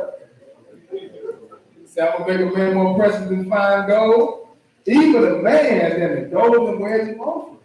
So whatever that is, it ain't like that's commonly talked about, like 24 karat, 14 karat gold. So whatever this is, hey, that's what he's making that comparison to as far as man is concerned. Ain't gonna be that many of us left. Go ahead and read, what does he say? 13. Therefore I will shake the heavens, and the earth shall remove out of her place in the wrath of the Lord of hosts, and in the day of his fierce anger. So we got a bad time. Go ahead. What else? And it shall be as a chased roe, and as a sheep that no man taketh up. Right, just think roadkill outside. You know, you see a roadkill outside, and you see animals get hit by a car for the most part. You ain't stopping. You go around and turn and pick it up and try to take it. Keep on rolling. Oh, my bad. Just keep on going. Nowadays, in the world we live in, they try to rebuild, don't they? Tornado come through and tear something up. Ice storm came through Dallas a few weeks ago. You know, messed the place up. Tornadoes came through Georgia this week. You know, the mindset of man is, well, we gonna come back together and rebuild. You know, we gonna come back to a better community than we were before. Look, it ain't gonna happen with this right here. The Lord is saying, "It shall be as a chase road, and as a sheep that no man take up." They was like, "You need it. Don't make no need." Lord, don't tear it up. What are you gonna do to it? You can't fix this up. They shall do what? They shall every man turn to his own people. Oh, so everybody going home, because that take you back to Pentecost. And that's when we first read. You look at the Feast of Weeks, and Pentecost and stuff like Jubilee. That's what's gonna happen. Everybody going home now. They shall every man turn to his own people and flee everyone into his own land. And even at that point, we have a place to call home also. We have a place, Mississippi, you know, Florida, Georgia. Look, these ain't our places. Dallas, Texas. Look, this ain't where you're from. This is where you reside right now. But you have a place to call home, just like everybody else. So you ain't got to worry about it. You know, when the Lord come back, everybody going home, you're going to have a way to get back home also. And that's what's going to happen during that year. Isaiah chapter 11. Isaiah chapter 11, this is the last verse. Isaiah chapter 11. And let's pick this up at verse 11. Going there for us. And it shall come to pass in that day that the Lord shall set his hand again the second time to recover the remnant of his people. What you mean the second time? Did you read that already? That's what it said? That's what he said. It said that, didn't it? Why the second time? Because he's going to do it all over again. Remember the first time he did it in Egypt, right? So he let you know I'm going to do it again. That's why he says here, it's going to come to pass at that day that the Lord shall set his hand again the second time to recover the remnant of his people. Because we are in a situation again. We've been scattered in the worldwide captivity. Opposed to the first captivity, we was just in Egypt. And the Lord used Moses at that time to get us out of there. This time, look, we've been scattered all over the world. And he let you know, I'm going to do it again. That's how you know you serve a true and living God. He let you know I ain't going to tear the world up. He let you know I'm going to come get my people. You ain't going to do nothing about it. But he tell you it all, he let you know ahead of time. Then on top of that, he said, I'm going to do it again. I'm going to set his hand again the second time to recover the remnant of his people. And he's going to give you the location. What else to say? Which shall be left from Assyria, and from Egypt, and from Pathros, and from Cush, and from Elam, and from Shinar, and from Hamath, and from the islands of the sea. All right, that's over here where we are. We scattered over here now, sisters and brothers. You look at America, look, that wasn't really a part of those old countries. You know what I'm saying? Old countries, civilization, you know, lived thousands of years before we even came about. Very about 3 years old. 240, something like that. So it's fairly new. You know, so like when you look at Jerusalem and stuff like that, when you see in the north, you know, you see in south and east and all that, everything is mainly, you know, in regards to Jerusalem, because that's a central location over there, you know. But now you seeing us over here, we're not over it. We're not over there. We're not over in Jerusalem. We scattered. But these are all black nations over here for the most part. Then he get down to the islands of the sea, because he got to gather Israel from wherever he been scattered at. We got scattered all over the world. But the Lord don't deliver us. Go on and read. What else it say? Verse 12. And he shall set up an ensign for the nations, and shall assemble the outcasts of Israel, and gather together the dispersed of Judah from the four corners of the earth. Right, because that's what's going to happen at this time. That's why you look at all these different things in the Bible, sisters and brothers. It's very important. God's holy day, he let you know how he's going to do things. Matter of fact, even in this Pentecost, the year he set everybody free, it runs right in the Feast of Tabernacles. Let you know of a gathering that's going to take place. He's going to gather his people from all over the world, bring them back to their land. But they all go hand in hand. He said, look, he shall set up an ensign for the nations and shall assemble the outcasts of Israel, because that's what we are, and gather together the dispersed of Judah from the four corners of the earth. The reason why he's saying that, because Israel and Judah were scattered. You had the 12 tribes separated into two different factions. Israel mainly represented at first the 10 northern tribes, and Judah represented the two southern tribes, which was Benjamin and Judah. Eventually, Levi started making King Jeroboam mad, so he made him go down there with southern tribes. You know, and that's why we had Levi, Judah, and Benjamin for the most part. And you had other 9 tribes which represented Israel. So right now, we split. He's going to bring them all back together. That's why he talked about another place about bringing these two sticks back together as one. So he said, look, and he shall set up an ensign for the nations and shall assemble the outcasts of Israel and gather together the dispersed of Judah. First he said outcast of Israel, then he said gather together the dispersed of Judah from the four corners of the earth. He's going to bring them all, bring the two back together, right? But he's going to get us from all over the world. 13, go ahead. The envy also of Ephraim shall depart, and the adversaries of Judah shall be cut off. Right, so you can interchange that sometimes, Ephraim and Israel, you can interchange that as well sometimes. But he said, look, the envy between the two, it won't be there no more. The envy also of Ephraim shall depart, and the adversaries of Judah shall be cut off. Go to read. Ephraim shall not envy Judah, and Judah shall not vex Ephraim. Right, so you see that though? So and maybe some of us, the Ephraim and Judah, we sure be hating each other, don't we? We shoot each other, step on the shoes, and, you know, can't even say what's up nowadays, can you? I said what's up to some young jit, man. He was looking at me, you know, at home. I'm riding in the truck, and dude just standing up in the car. I was like, I said, what's up, man? You can't speak, bro. I rode past. Man, I seen dudes like had a gun in his hand. I'm like, Lord Jesus, I would never say that to me. Like, golly, man. But, you know, you never know who we dealing with. The point is, man, hopefully, you know, and here somewhere, the Lord is talking to us, and all this envy, all this fighting between the two can stop. You know, he probably falls in here somewhere. He said, look, the envy also of Ephraim shall depart, and the adversaries of Judah shall be cut off. Ephraim shall not envy Judah, and Judah shall not vex Ephraim, right? These are brothers, family, going against one another. But it's not going to happen no more with the Lord return, right? Verse 16, read that last place. Go ahead. And there shall be a highway for the remnant of his people. Because we got to stop in the wilderness before we go anywhere. Just so you know, that's where things happen at first. If you look at Israel, they had to go into the wilderness first, didn't they? They had to go into the wilderness for 40 years, and Israel was right there. They could have went right there, but Lord, look, you got to get your mind right before you can walk into that promised land. Just like once again, it's going to happen the same way again. Ezekiel 20 lets you know that the Lord taking Israel out to the wilderness, not this wilderness that we trying to escape the great tribulation to get to, but even when the Lord gets back, He's going to have His people gathered to the wilderness. Because He's going to put that covenant out there. Just like Israel, when they came through the Red Sea, where did they go? They went right to the wilderness. They didn't go off into the promised land. You're gonna have to make a pit stop inside that wilderness first. We gotta iron some things out. You gonna keep this law? Yeah, I ain't got no problem with it. You gonna keep this law? Well, I'm kind of like that big killer. I can't get, you can't get rid of your pork sandwich. You miss them, you miss all the houses and stuff you had in Egypt, because that's what our forefathers were saying. What about the leeks and villains we had? You already said villains too, right? I guess it's not stereotypical, because they were saying, you look in the Bible, they like villains. Onions. They say that. The Gentiles got Israel stirred up. They was all complaining to Moses. Why you brought us out here today? We had leeks, we had some villains, we had cucumbers, we had some onions.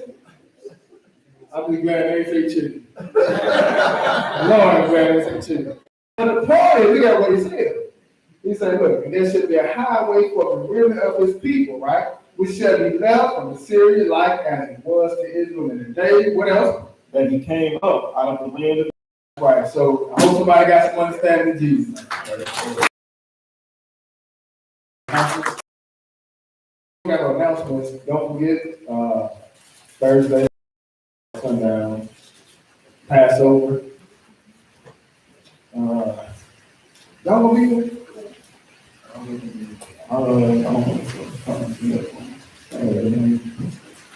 They probably had a room, book or something.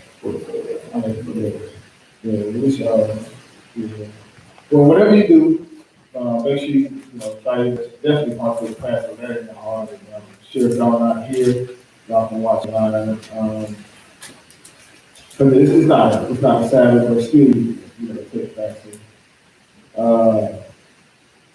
Make sure all the bread I have for you. Bread. So get you some unleavened bread. You know what I'm saying? Get all the leaven out. It's two parts to it, so don't forget that. Got to eat unleavened bread for 7 days. It's representation when you get that sin out of your life, keeping it out once you go past every sin. I think that's it. I don't have anything. The Lord will get y'all settled down. But other than that, we'll face your room and close out. I'm trying to get some Q&A going on. Probably about 30 minutes. Oh, that's all right. I got about 6 minutes.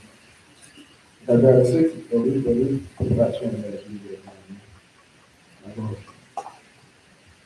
Our Father which art in heaven. Our Father which art in heaven. Hallowed be thy name. Hallowed be thy name. Thy kingdom come. Thy kingdom come. Thy will be done in earth. Thy will be done in earth. As it is in heaven. As it is in heaven. Give us this day our daily bread. Give us this day our daily bread. And forgive us our debts. And forgive us our debts. As we forgive our debtors. As we forgive our debtors. And lead us not into temptation. And lead us not into temptation. But deliver us from evil. But deliver us from evil. For thine is the kingdom. For thine is the kingdom. And the power. And the power. And the glory. And the glory. Forever. Forever. Praise the Lord. Praise the Lord. For he is good. For he is good. For his mercy shall endure forever. For his mercy shall endure forever. Praise the Lord God of Israel. Praise the Lord God of Israel. For he is good. For he is good. For his mercy shall endure forever. For his mercy shall endure forever. These things we pray in Jesus' name. These things we pray in Jesus' name. The Holy One of Israel. The Holy One of Israel. The Lion of the tribe of Judah. The Lion of the tribe of Judah. Alpha and Omega. Alpha and Omega. The first and the last. First and last. The beginning and the end. The beginning and the end. Amen. Amen. Lord bless thee and keep thee. Lord bless thee and keep thee. Lord make his face shine upon thee. The Lord make his face shine upon thee. And be gracious unto thee. And be gracious unto thee. The Lord lift up his countenance upon thee. The Lord lift up his countenance upon thee. And give thee peace. And give thee peace. They shall put my name upon the children of Israel. And they shall put my name upon the children of Israel. And I will bless them. And I will bless them. Hallelujah. Hallelujah. Hallelujah. Hallelujah. Hallelujah. Hallelujah. Hallelujah. Hallelujah. In Jesus' name. In Jesus' name. Amen. Yeah, if I can do it.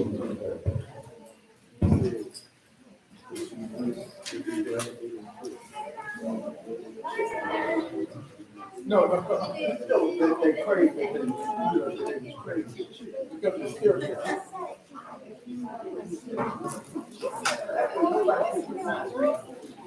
Well, you're right.